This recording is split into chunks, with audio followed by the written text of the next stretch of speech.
Good afternoon. Good afternoon, teacher. Good afternoon.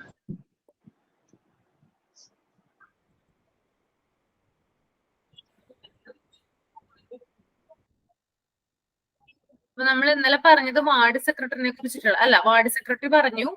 പിന്നെ എന്താണ് patient care executive അഥവാ floor മാനേജറും പറഞ്ഞല്ലേ. വാർഡ് സെക്രട്ടറി ആരാണ് ഒന്ന് പറഞ്ഞേ. വാർഡ് സെക്രട്ടറി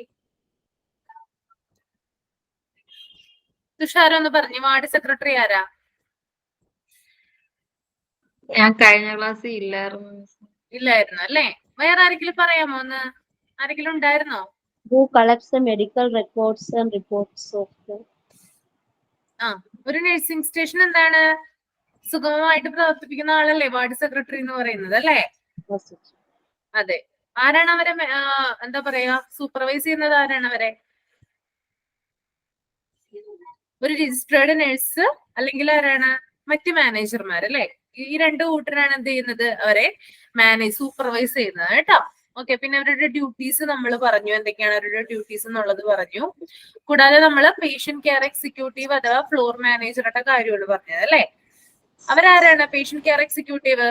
അവരെന്താണ് മറ്റുള്ളവരിൽ നിന്ന് അവരെ വ്യത്യസ്തമാക്കുന്നത്? എന്താണ് ഡിഫറെന്റ് ആയിട്ടുള്ളത്? എന്താണ് അവർക്ക് ഫ്ലോർ മാനേജറുടെ? They are specialized in helping people. അതെ. സ്പെഷ്യലൈസ്ഡ്. ഓക്കെ. ഒരു എന്താണ് ഒരു പ്രൊഫഷണൽ ആണ് അല്ലെ. അവര് സ്പെഷ്യലൈസ്ഡ് ആണ്. എന്തിലാണ് സ്പെഷ്യലൈസ് ചെയ്തിട്ടുള്ളത്? അതായത് രോഗിയെ ഒരു രോഗത്തിൽ നിന്നോ, ക്രിട്ടിക്കൽ ആയിട്ടുള്ള ഒരു രോഗത്തിൽ നിന്നോ, അല്ലെങ്കിൽ എന്തെങ്കിലും ഒരു വൈകല്യത്തിൽ നിന്നോ ജീവിതത്തിലേക്ക് തിരിച്ചു കൊണ്ടുവരാനായിട്ട് വളരെയധികം സ്കിൽഡ് ആയിട്ടുള്ള ആളാരാണ്? അത് ഫ്ലോർ മാനേജർ ആണ് അല്ലെ. പിന്നെ എന്താണ് അവര് ആശുപത്രിയിലെ പേഷ്യന്റ് കെയർ സർവീസിനെ മോണിറ്റർ ചെയ്യുന്നു. ഗവൺമെന്റിന്റെ സ്റ്റാൻഡേർഡുമായിട്ട് ഹോസ്പിറ്റൽ സ്റ്റാൻഡേർഡ് ഒത്തുപോകുന്നുണ്ടോ എന്ന് നോക്കുന്നതും ആര് തന്നെയാണ്? ഫ്ലോർ മാനേജർ ആണ്. ഇനി അങ്ങനെയല്ല ഒത്തുപോകുന്നില്ലെങ്കിൽ അതിന് വേണ്ടിയിട്ടുള്ള അഡ്ജസ്റ്റ്മെന്റ് ഒക്കെ ചെയ്യുന്നത് ആരാണ്? ഫ്ലോർ മാനേജർ ആണ് അല്ലെ. അപ്പൊ നമ്മള് ഫ്ലോർ മാനേജറുടെ ജോബ് ഡിസ്ക്രിപ്ഷൻ ആണ് ഇന്നലെ പറഞ്ഞത് അല്ലെ. അവിടെ വരെയാണ് പറഞ്ഞു നിർത്തിയത്. തേർഡ് പോയിന്റ് ആണ് പറഞ്ഞത് അല്ലെ. ഓക്കെ. അപ്പൊ first point ensure proper discipline of staff accounts. ഞാൻ പറഞ്ഞതാണ്. എന്താണ് നോയ്സ് ലെവലൊക്കെ ചെക്ക് ചെയ്യും. പിന്നെ ഡോക്ടേഴ്സിന്റെ അവൈലബിലിറ്റി ഒക്കെ ചെക്ക് ചെയ്യും. അതുകൂടാതെ നഴ്സിംഗ് കോഴ്സിന് റെസ്പോണ്ട് ചെയ്യും. പിന്നെ സ്റ്റാഫ്, അതായത് സ്റ്റാഫുകളുടെ അവിടെയുള്ള ആ വാർഡിലുള്ള അല്ലെങ്കിൽ ആ ഫ്ലോറിലുള്ള സ്റ്റാഫുകളുടെ ആറ്റിറ്റ്യൂഡ് ബിഹേവിയർ ഒക്കെ എന്താണ് മോണിറ്റർ ചെയ്യുന്നത് ആരാണ്? ഈ ഒരു ഫ്ലോർ മാനേജർ ആണ്. പിന്നെ എന്താണ് ഹോസ്പിറ്റൽ, അതായത് ഹോസ്പിറ്റൽ ഇൻഫോർമേഷൻ സിസ്റ്റവുമായിട്ട് റിലേറ്റഡ് ആയിട്ടുള്ള കാര്യങ്ങൾ ചിലത് പറഞ്ഞാൽ ഇത് ചെയ്യാനുള്ളത്. ഓക്കെ. അതായത് ഒരു വാർഡിൽ പേഷ്യന്റ് വന്നു കഴിഞ്ഞാൽ അത് അവിടുത്തെ സിസ്റ്റത്തിൽ അപ്ഡേറ്റഡ് ആണോ, അല്ലെങ്കിൽ അത് സിസ്റ്റത്തിൽ ശരിയായിട്ട് ഫീഡ് ചെയ്തിട്ടുണ്ടോ എന്നൊക്കെ ചെക്ക് ചെയ്യുന്നത് ആരാണ്? ഈ ഒരു ഫ്ലോർ മാനേജർ ആണ്. കൂടാതെ ഡിസ്ചാർജ്, അതായത് രോഗി ഡിസ്ചാർജ് ചെയ്ത് പോകുന്ന സമയത്ത് ആ ഒരു ടൈം സിസ്റ്റത്തിൽ അപ്ഡേറ്റ് ആയിട്ടുണ്ടോ നോക്കുന്നത് ആര് തന്നെയാണ്? ഫ്ലോർ മാനേജർ ആണ്.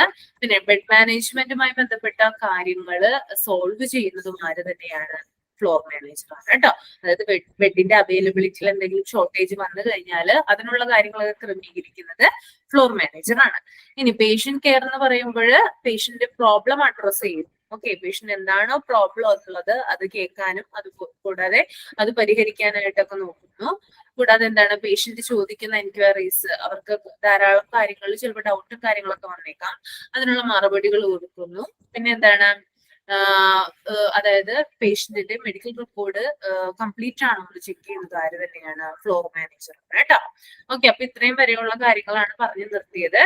നെക്സ്റ്റ് പോയിന്റ് ആണ് fourth point, coordinating ward unit performance. അതായത് ആ ഒരു വാർഡ് ഉണ്ടാവുമല്ലോ, അതായത് ഫ്ലോർ മാനേജർ എന്ന് പറഞ്ഞാൽ വാർഡിൽ വർക്ക് ചെയ്യുന്ന ആളാണ്. ഓക്കെ. അത് ഓർത്തിരിക്കുക. അപ്പൊ ആ വാർഡ് യൂണിറ്റിന്റെ പെർഫോമൻസ് കോർഡിനേറ്റ് ചെയ്യുന്നു. അവിടെ എന്താണ് ഈ ഫ്ലോർ മാനേജർ മാത്രമല്ല ഉണ്ടായിരിക്കുക, വേറെ ചില സ്റ്റാഫുകൾ ഉണ്ടാവും. അവിടെ മറ്റേ തൂക്കാനും തുടയ്ക്കാനും വന്ന സ്റ്റാഫുകൾ ഉണ്ടാകും. അതുകൂടെ നഴ്സുമാരുണ്ടാകും. പിന്നെ മറ്റ് ലാബ് ടെക്നീഷ്യൻ, അങ്ങനെയുള്ള ആളുകളൊക്കെ ധാരാളം എവിടെ വർക്ക് ചെയ്യുന്നുണ്ട്? ഒരു വാർഡിൽ വർക്ക് ചെയ്യുന്നുണ്ട്. അപ്പൊ ആ വാർഡ് യൂണിറ്റിന്റെ മൊത്തത്തിലുള്ള പെർഫോമൻസ് കോർഡിനേറ്റ് ചെയ്യുന്നു, ഏകോപിപ്പിക്കുന്നത് ആരാണ്? അതായത് ഓരോരുത്തർക്കും ഓരോ ജോലി കൊടുത്തിട്ടുണ്ടല്ലോ അവിടെ, അതൊക്കെ കറക്റ്റ് ആയിട്ട് ചെയ്യുന്നുണ്ടോ, അത് ചെയ്യുന്നില്ലെങ്കിൽ അത് ചെയ്യാനുള്ള കാര്യങ്ങള് ഒക്കെ എന്താണെന്നൊരു മേൽനോട്ടം വഹിക്കുന്നത് ആര് തന്നെയാണ്? കോർഡിനേറ്റ് ചെയ്യുന്നത് ഈ ഒരു ഫ്ലോർ മാനേജർ ആണെന്ന് ഓർത്ത് വെക്കുക കേട്ടോ. ഇനി അടുത്തത് fifth point feedback to chairman, HOD in compliance with the quality standards, medical reports, audit and significant incidents. അതായത് ബന്ധപ്പെട്ട വാർഡിലെ HOD, അതായത് ഹെഡ് ഓഫ് ദി ഡിപ്പാർട്ട്മെന്റ് അല്ലെ, ഓരോ വാർഡിനും എന്താണ് ഒരു എന്താ പറയാ, ഓരോ ഡിപ്പാർട്ട്മെന്റിനും ഓരോ head of the department head ഉണ്ടാവും അല്ലെ, അതായത് ഏറ്റവും സുപ്പീരിയർ ആയിട്ടിരിക്കുന്ന ഒരാളുണ്ടാവും ഒരു ഡിപ്പാർട്ട്മെന്റില്. അപ്പോ ഈ ഫ്ലോർ മാനേജർ എന്താ ചെയ്യുന്നത്, ഈ വാർഡുമായി ബന്ധപ്പെട്ടിട്ടുള്ള എല്ലാ കാര്യങ്ങളും, അത് ഫോർ എക്സാമ്പിൾ ഇവിടെ പറഞ്ഞിട്ടുണ്ട് ക്വാളിറ്റി സ്റ്റാൻഡേർഡ്, അതായത് ഗുണനിലവാരം. വാർഡുമായി ബന്ധപ്പെട്ട് വാർഡിന്റെ ക്വാളിറ്റി സ്റ്റാൻഡേർഡ് ഉണ്ടാവുമല്ലോ, ഓരോ അവിടെ നൽകുന്ന സർവീസിനായാലും എക്യുപ്മെന്റ്സിനായാലും ഒക്കെ എന്താണ് ഗുണനിലവാരം അഥവാ ക്വാളിറ്റി ഉണ്ടാവും. അപ്പൊ അതുമായി ബന്ധപ്പെട്ടിട്ടുള്ള ക്വാളിറ്റി സ്റ്റാൻഡേർഡ്സ്, മെഡിക്കൽ റെക്കോർഡ്സ്, അതായത് രോഗിയുടെ മെഡിക്കൽ റെക്കോർഡ്, പിന്നെ അവിടെ നടക്കുന്ന ഓഡിറ്റും കാര്യങ്ങളും ഒക്കെ. ഓക്കെ, അങ്ങനെയുള്ള കാര്യങ്ങളിലെ റിപ്പോർട്ട് ചെയർമാന് ഫീഡ്ബാക്ക് ആയിട്ട് കൊടുക്കുന്നത് ആരാണ്? ഈ ഒരു ഫ്ലോർ മാനേജർ ആണെന്ന് ഓർത്ത് വെക്കുക. പ്രധാനപ്പെട്ടതാണ്. അതായത് ഒരു ഫ്ലോറിലെ ഫ്ലോർ മാനേജർ ആണ്, അല്ലെങ്കിൽ ഒരു വാർഡിലെ ഫ്ലോർ മാനേജർ ആണ് അവിടെയുള്ള അവരുമായി ബന്ധപ്പെട്ടിട്ടുള്ള HOD, ഹെഡ് ഓഫ് ദ ഡിപ്പാർട്ട്മെന്റിന് ക്വാളിറ്റി സ്റ്റാൻഡേർഡ്സും മെഡിക്കൽ റെക്കോർഡ്സ്, അതുപോലെ ഓഡിറ്റ്, അങ്ങനെയുള്ള കാര്യങ്ങളുമായി റിലേറ്റഡ് ആയിട്ടുള്ള കാര്യങ്ങൾക്ക് ഫീഡ്ബാക്ക് കൊടുക്കുന്നത് ആരാണ്? ഈ ഒരു ഫ്ലോർ മാനേജർ ആണെന്ന് ഓർത്തു വെക്കുക. ഓക്കെ, മനസ്സിലായോ ഈ 2 പോയിന്റ് പറഞ്ഞത്? ഓക്കെ, ഇനി 6th പോയിന്റ് കേട്ടോ. Supervise the duties of ward secretaries on the respective floor, ensures that ward secretaries are placing doctors visit procedures like the echo, ECG, ED. അതായത് ഇവിടെ പറയുന്നതെന്ന് വെച്ചാല് അതായത് ഇപ്പോ ഫ്ലോർ ഈ ഒരു വാർഡ് സെക്രട്ടറി, അതായത് നമ്മൾ പറഞ്ഞല്ലോ പല വാർഡുകളിലും വാർഡ് സെക്രട്ടറിമാരുണ്ടാകും. അപ്പൊ ഈ ഫ്ലോർ മാനേജർ എന്താ ചെയ്യേണ്ടത്? ഈ ഒരു വാർഡ് സെക്രട്ടറിമാരുടെ ഡ്യൂട്ടിക്ക് സൂപ്പർവൈസ് ചെയ്യണം. ഓക്കെ, ബന്ധപ്പെട്ട വാർഡ്, ഇപ്പൊ ഓരോ ഫ്ലോർ മാനേജർക്കും ഓരോ വാർഡ് അവർക്ക് അനുവദിച്ചു കൊടുത്തിട്ടുണ്ടാകും. അപ്പൊ ആ വാർഡിലെ വാർഡ് സെക്രട്ടറിമാര് അവരുടെ ജോലികൾ ചെയ്യുന്നുണ്ടോ എന്നൊക്കെ ഉറപ്പുവരുത്തേണ്ടത് ആരാണ്? ഒരു ഫ്ലോർ മാനേജറാണ് കേട്ടോ. ഓർത്ത് വെക്കുക, എല്ലാ നഴ്സിംഗ് സ്റ്റേഷനിലും ഉണ്ടാവും വാർഡ് സെക്രട്ടറിമാരുണ്ടാകും. അപ്പൊ അവിടുത്തെ ഫ്ലോർ മാനേജർ എന്താ ചെയ്യേണ്ടത്? അവരുമായി ബന്ധപ്പെട്ട, ഇപ്പോ അവർക്ക് അനുവദിച്ചു കൊടുത്തിട്ടുള്ള ഒരു വാർഡ് ഉണ്ടാകും അല്ലെ, ഫ്ലോർ മാനേജർ വർക്ക് ചെയ്യുന്നത് വാർഡിലാണ്. അപ്പൊ അവർക്ക് അനുവദിച്ചു കൊടുത്തിട്ടുണ്ടാവുന്ന ഒരു വാർഡ് ഉണ്ടാവും. ആ വാർഡിൽ ഒരു നഴ്സിംഗ് സ്റ്റേഷൻ ഉണ്ടാവും. ആ നഴ്സിംഗ് സ്റ്റേഷനിലെ വാർഡ് സെക്രട്ടറി നേരാവണ്ണം ജോലി ചെയ്യുന്നുണ്ടോ, ഒരു നല്ല രീതിയിലാണ് ജോലിയൊക്കെ ചെയ്യുന്നതെന്ന് ഉറപ്പ് വരുത്തേണ്ടത് ആരാണ്? ഈ ഒരു ഫ്ലോർ മാനേജർ ആണ്. അതുകൂടാതെ തന്നെ എന്താണ്, വാർഡ് സെക്രട്ടറിമാര് എന്താണ് ഡോക്ടർമാരുടെ വിസിറ്റുകൾ, അതായത് പേഷ്യന്റിനെ വിസിറ്റ് ചെയ്യാൻ വരുന്ന സമയമൊക്കെ ശരിയായിട്ട് രേഖപ്പെടുത്തുന്നുണ്ടോ, പിന്നെ എന്താണ് എക്കോ, ECG പോലുള്ള കാര്യങ്ങൾ അതൊക്കെ കറക്റ്റ് ആയിട്ട് റെക്കോർഡ് ചെയ്ത് വെക്കുന്നുണ്ടോ എന്നൊക്കെ നോക്കേണ്ടത് ആര് തന്നെയാണ്? ഈ ഒരു ഫ്ലോർ മാനേജർ ആണെന്ന് ഉറപ്പ് വരുത്തും. ഓക്കെ, 6th പോയിന്റ് പറഞ്ഞു. അപ്പൊ ഇത്രയും കാര്യങ്ങളാണ് കേട്ടോ. 6th പോയിന്റ് ഉണ്ട്. ആദ്യം ensures proper discipline of staff in wards. രണ്ടാമത്തത് perform duties related to hospital information system. മൂന്നാമത്തത് ensure patient care. നാലാമത്തത് coordinating ward unit performance. 5 feedback to chairman, HOD in compliance with the quality standards, medical reports and audit and significant incidents. ആറാമത്തത് supervise the duties of ward secretaries on the respective floor, ensures that ward secretaries are placing doctors visit procedures like visit, echo, ECG in. Okay, അത്രയും കാര്യങ്ങളാണ് അവിടെ വരുന്നത് കേട്ടോ. ഇനി അടുത്തൊരാളെ കുറിച്ച് നമ്മൾക്ക് പഠിക്കാനുള്ളത് patient relation officer ആണ്. അപ്പൊ നമ്മൾ ഇവിടെ പഠിച്ച ആളുകളെ പറ്റി ഒന്ന് നിങ്ങളൊന്ന് റിവൈസ് ചെയ്തേ. ഏതൊക്കെ പേഴ്സൺ അല്ലെങ്കിൽ ഏതൊക്കെ ഇൻഡിവിജ്വൽസിനെ കുറിച്ചിട്ടാണ് ഇവിടെ പഠിച്ചത്? നമ്മൾ 2 പേരെ പഠിച്ചിട്ടുണ്ടായിരുന്നുള്ളൂ അല്ലെ? 2 പേരാണോ അല്ലേ? 2 പേരല്ലേ? ആരൊക്കെയാ? വാർഡ് സെക്രട്ടറി, വാർഡ് സെക്രട്ടറി ഉണ്ട്, അതുകൂടാതെ ഫ്ലോർ മാനേജർ ഉണ്ട് കേട്ടോ. ഇനി അടുത്ത നമ്മൾ പഠിക്കാൻ പോകുന്നത് പേഷ്യന്റ് റിലേഷൻ ഓഫീസർ ആണ് കേട്ടോ. നിങ്ങൾ കേട്ടിട്ടുണ്ടാകും PRO കേട്ടോ. PRO എന്ന് നിങ്ങൾ കേട്ടിട്ടുണ്ടാവില്ലേ ഹോസ്പിറ്റലുകളിൽ ഇരിക്കുന്നത്? PRO കേട്ടിട്ടില്ലേ? ഓക്കെ, പേഷ്യന്റ് റിലേഷൻ ഓഫീസറെ കുറിച്ചിട്ടാണ് ഇനി പഠിക്കാനുള്ളത്. അപ്പൊ അതെന്താണെന്ന് നോക്കാം കേട്ടോ. Patient relation officers are responsible for managing the relationship between healthcare providers and patients. They work with the doctors, nurses, hospitals, pharmaceutical companies, etc. to make sure that all parties involved in a patient's care pleased with their experience. അപ്പൊ എന്താണ് patient relation officer അഥവാ PRO എന്ന് പറയുന്നത്? ഒരാശുപത്രിയിൽ എന്താണ് വളരെയധികം ഉത്തരവാദിത്തങ്ങളുള്ള ഒരു person ആണ് കേട്ടോ. ഓക്കെ, വളരെയധികം ഉത്തരവാദിത്തങ്ങളുള്ള ഒരു പേഴ്സൺ ആണ്. ഇവര് മെയിൻ ആയിട്ട് ചെയ്യുന്നതെന്ന് വെച്ചാല് പേഷ്യന്റിന്റെയും, അതായത് പേഷ്യൻസും അതുപോലെ തന്നെ ഹോസ്പിറ്റലിൽ വർക്ക് ചെയ്യുന്ന ഹെൽത്ത് കെയർ പ്രൊവൈഡേഴ്സും തമ്മിലുള്ള ഒരു ബന്ധം മാനേജ് ചെയ്യുന്നത് ആരാണ്? ഇതൊരു PRO ആണ്. ഓക്കെ, അപ്പോ PRO എന്ന് പറഞ്ഞാൽ ആരാണ്? അതായത് രോഗികളും അതുപോലെ തന്നെ ആശുപത്രിയിലെ ഹെൽത്ത് കെയർ പ്രൊവൈഡർമാരും, അതിപ്പോ ഡോക്ടർ ആയിക്കോട്ടെ, നഴ്സ് ആയിക്കോട്ടെ, മറ്റു പല സ്റ്റാഫുകൾ ആയിക്കോട്ടെ, ആശുപത്രിയിലിരിക്കുന്ന ഏത് സ്റ്റാഫുകളും ആയിക്കോട്ടെ, ഈ പേഷ്യന്റിനും ആ സ്റ്റാഫുകൾക്കും അല്ലെങ്കിൽ ആ ഹെൽത്ത് കെയർ പ്രൊവൈഡേഴ്സിനും ഇടയിലുള്ള ഒരു ബന്ധം ഉണ്ടല്ലോ, ആ ഒരു റിലേഷൻ മാനേജ് ചെയ്യുന്നത് ആരാണ്? ഈ ഒരു പേഷ്യന്റ് റിലേഷൻ ഓഫീസർ ആണെന്ന് ഓർത്തിരിക്കാം. ഇവരാരൊക്കെയായിട്ട് വർക്ക് ചെയ്യുന്നുണ്ട്? അവര് ഡോക്ടേഴ്സുമായിട്ട് വർക്ക് ചെയ്യുന്നുണ്ട് അല്ലെ? അതായത് ഡോക്ടേഴ്സുമായിട്ട് അടുത്ത് ഇടപഴകുന്നുണ്ട് ആര്? PRO. നഴ്സുമാരുമായിട്ടും ഇടപഴകുന്നുണ്ട്. അതുപോലെ തന്നെ ഹോസ്പിറ്റൽസ്, ഫാർമസ്യൂട്ടിക്കൽ കമ്പനീസ്, അതായത് ആ ഒരു ഹോസ്പിറ്റല്, അതുകൂടാതെ മറ്റു ഹോസ്പിറ്റലുകൾ, അതുകൂടാതെ ഫാർമസ്യൂട്ടിക്കൽ കമ്പനി അല്ലെ, മരുന്നുകളൊക്കെ കൊണ്ടുവരുന്ന കമ്പനി, ഇതുമായിട്ടൊക്കെ നല്ല രീതിയിൽ ഇന്ററാക്ട് ചെയ്യുന്ന ഒരു വ്യക്തിയാണ് ആര്? പേഷ്യന്റ് റിലേഷൻ ഓഫീസർ അഥവാ PRO എന്ന് പറയുന്നത്. To make sure that all parties involved in a patient's care placed with their experience. അപ്പൊ ഇങ്ങനെ, അതായത് ഇപ്പൊ ഡോക്ടേഴ്സുമായിട്ടും നഴ്സുമാരുമായിട്ടും ഹോസ്പിറ്റലുമായിട്ടും ഫാർമസ്യൂട്ടിക്കൽ കമ്പനിയുമായിട്ടൊക്കെ ഇവർ ഇന്ററാക്ട് ചെയ്യുന്നതിന് വേണ്ടിയിട്ടാണ് അവർ ഇന്ററാക്ട് ചെയ്യുന്നത്. അതായത് പേഷ്യൻസ് ഇവരുടെ ഒരു എന്താ പറയാ സർവീസില് സാറ്റിസ്ഫൈഡ് ആണോ എന്ന് ഉറപ്പുവരുത്തുന്നതിന് വേണ്ടിയിട്ടാണ് ഇവർ ഇത്രയും നല്ലൊരു സർവീസ് പ്രൊവൈഡ് ചെയ്യുന്നത്. ഓക്കെ, അത് ഓർത്തിരിക്കുക കേട്ടോ. അപ്പോ PRO അഥവാ പേഷ്യന്റ് റിലേഷൻ ഓഫീസർ എന്ന് പറഞ്ഞാല് ആരാണ്? അതായത് ഒരു റിലേഷൻഷിപ്പ് ബിൽഡ് ചെയ്യാണ്. ആര് തമ്മില്? ഹെൽത്ത് കെയർ പ്രൊവൈഡേഴ്സും അതുകൂടാതെ പേഷ്യൻസും തമ്മിലുള്ള റിലേഷൻഷിപ്പ് മാനേജ് ചെയ്യുന്നതും ബിൽഡ് ചെയ്യുന്നതും ആര് തന്നെയാണ്? ഈ ഒരു PRO ആണ്. അവര് ഡോക്ടർമാരുമായിട്ടും നഴ്സുമാരുമായിട്ടും ഹോസ്പിറ്റൽസ്, ഫാർമസ്യൂട്ടിക്കൽ കമ്പനീസ് ഒക്കെ ആയിട്ട് എന്ത് ചെയ്യുന്നുണ്ട്? നല്ല രീതിയിൽ ഇന്ററാക്ട് ചെയ്യുന്നുണ്ട്. ഓക്കെ, ഇത്രയും കാര്യങ്ങളാണ് PROനെ കുറിച്ചിട്ട് ബേസ് ആയിട്ട് നിങ്ങൾക്ക് അറിയാനുള്ളത്. ഇനി നമുക്ക് നോക്കാനുള്ളത് patient relation officer job duties ആണ്. അവരുടെ ജോലിയുടെ ഉത്തരവാദിത്തങ്ങൾ എന്തൊക്കെയാണ്? അവരെന്താണ് ഒരു ഹോസ്പിറ്റലിൽ ചെയ്യുന്ന ജോലി എന്നാണ് നോക്കുന്നത് കേട്ടോ. Patient relations manager typically has an expensive range of responsibilities which include. അപ്പൊ ഈ ഒരു പേഷ്യന്റ് റിലേഷൻ ഓഫീസർ എന്ന് പറഞ്ഞാല് അവർക്കുള്ളത് എന്താണ്? അതായത് റേഞ്ച് കൂടിയ തരത്തിലുള്ള റെസ്പോൺസിബിലിറ്റീസ് ആണ്. അതായത് എക്സ്പെൻസീവ് ആയിട്ടുള്ള, അതായത് മറ്റുള്ള ആളുകളിൽ നിന്ന് കുറച്ചും കൂടി മുന്തി നിൽക്കുന്ന അല്ലെങ്കിൽ മുന്നോട്ട് നിൽക്കുന്ന വളരെ വാല്യൂ ഏറിയിട്ടുള്ള, അതായത് ഭയങ്കരമായിട്ടുള്ള എക്സ്പെൻസീവ് ആയിട്ടുള്ള റെസ്പോൺസിബിലിറ്റീസ് ആണ് ആർക്കുള്ളത്?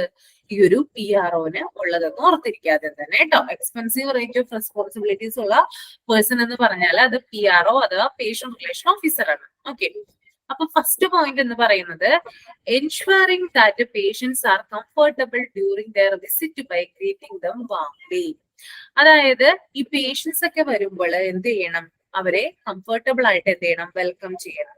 പേഷ്യൻസും അതുപോലെ തന്നെ വിസിറ്റേഴ്സ് ഒക്കെ വരുമ്പോൾ അവരെ നല്ല രീതിയിൽ വാം ചെയ്യുന്നത്, വെൽക്കം ചെയ്യുന്നത്, അവർക്ക് ഗ്രീറ്റിംഗ് ഒക്കെ കൊടുക്കേണ്ടത് ആരാണ്?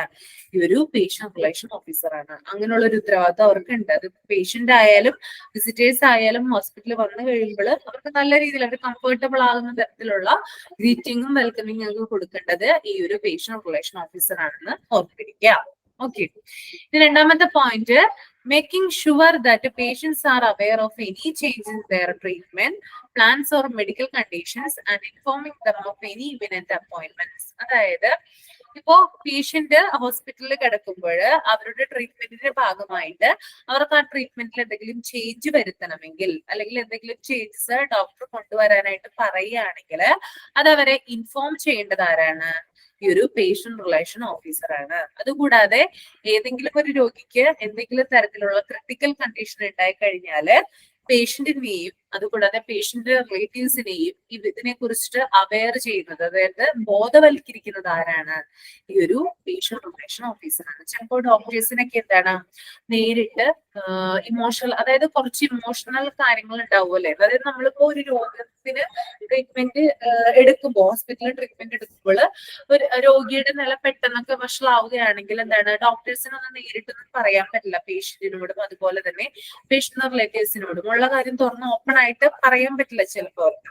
അപ്പൊ അക്കാര്യം വളരെ ഭംഗിയായിട്ട് നിറവേറ്റുന്നത് ആരാണ്? ഈ ഒരു പേഷ്യന്റ് റിലേഷൻ ഓഫീസറാണ്. ഇപ്പോ ഒരു രോഗിയെ ക്രിട്ടിക്കലായിട്ട് കൊണ്ടുവന്നു, ആളുടെ നില ഗുരുതരമാവുകയാണ്. ഓരോ മിനിറ്റ് കഴിയുമ്പോഴും എന്താണ് ആള് ക്രിട്ടിക്കൽ ആയിക്കൊണ്ടിരിക്കുകയാണ്.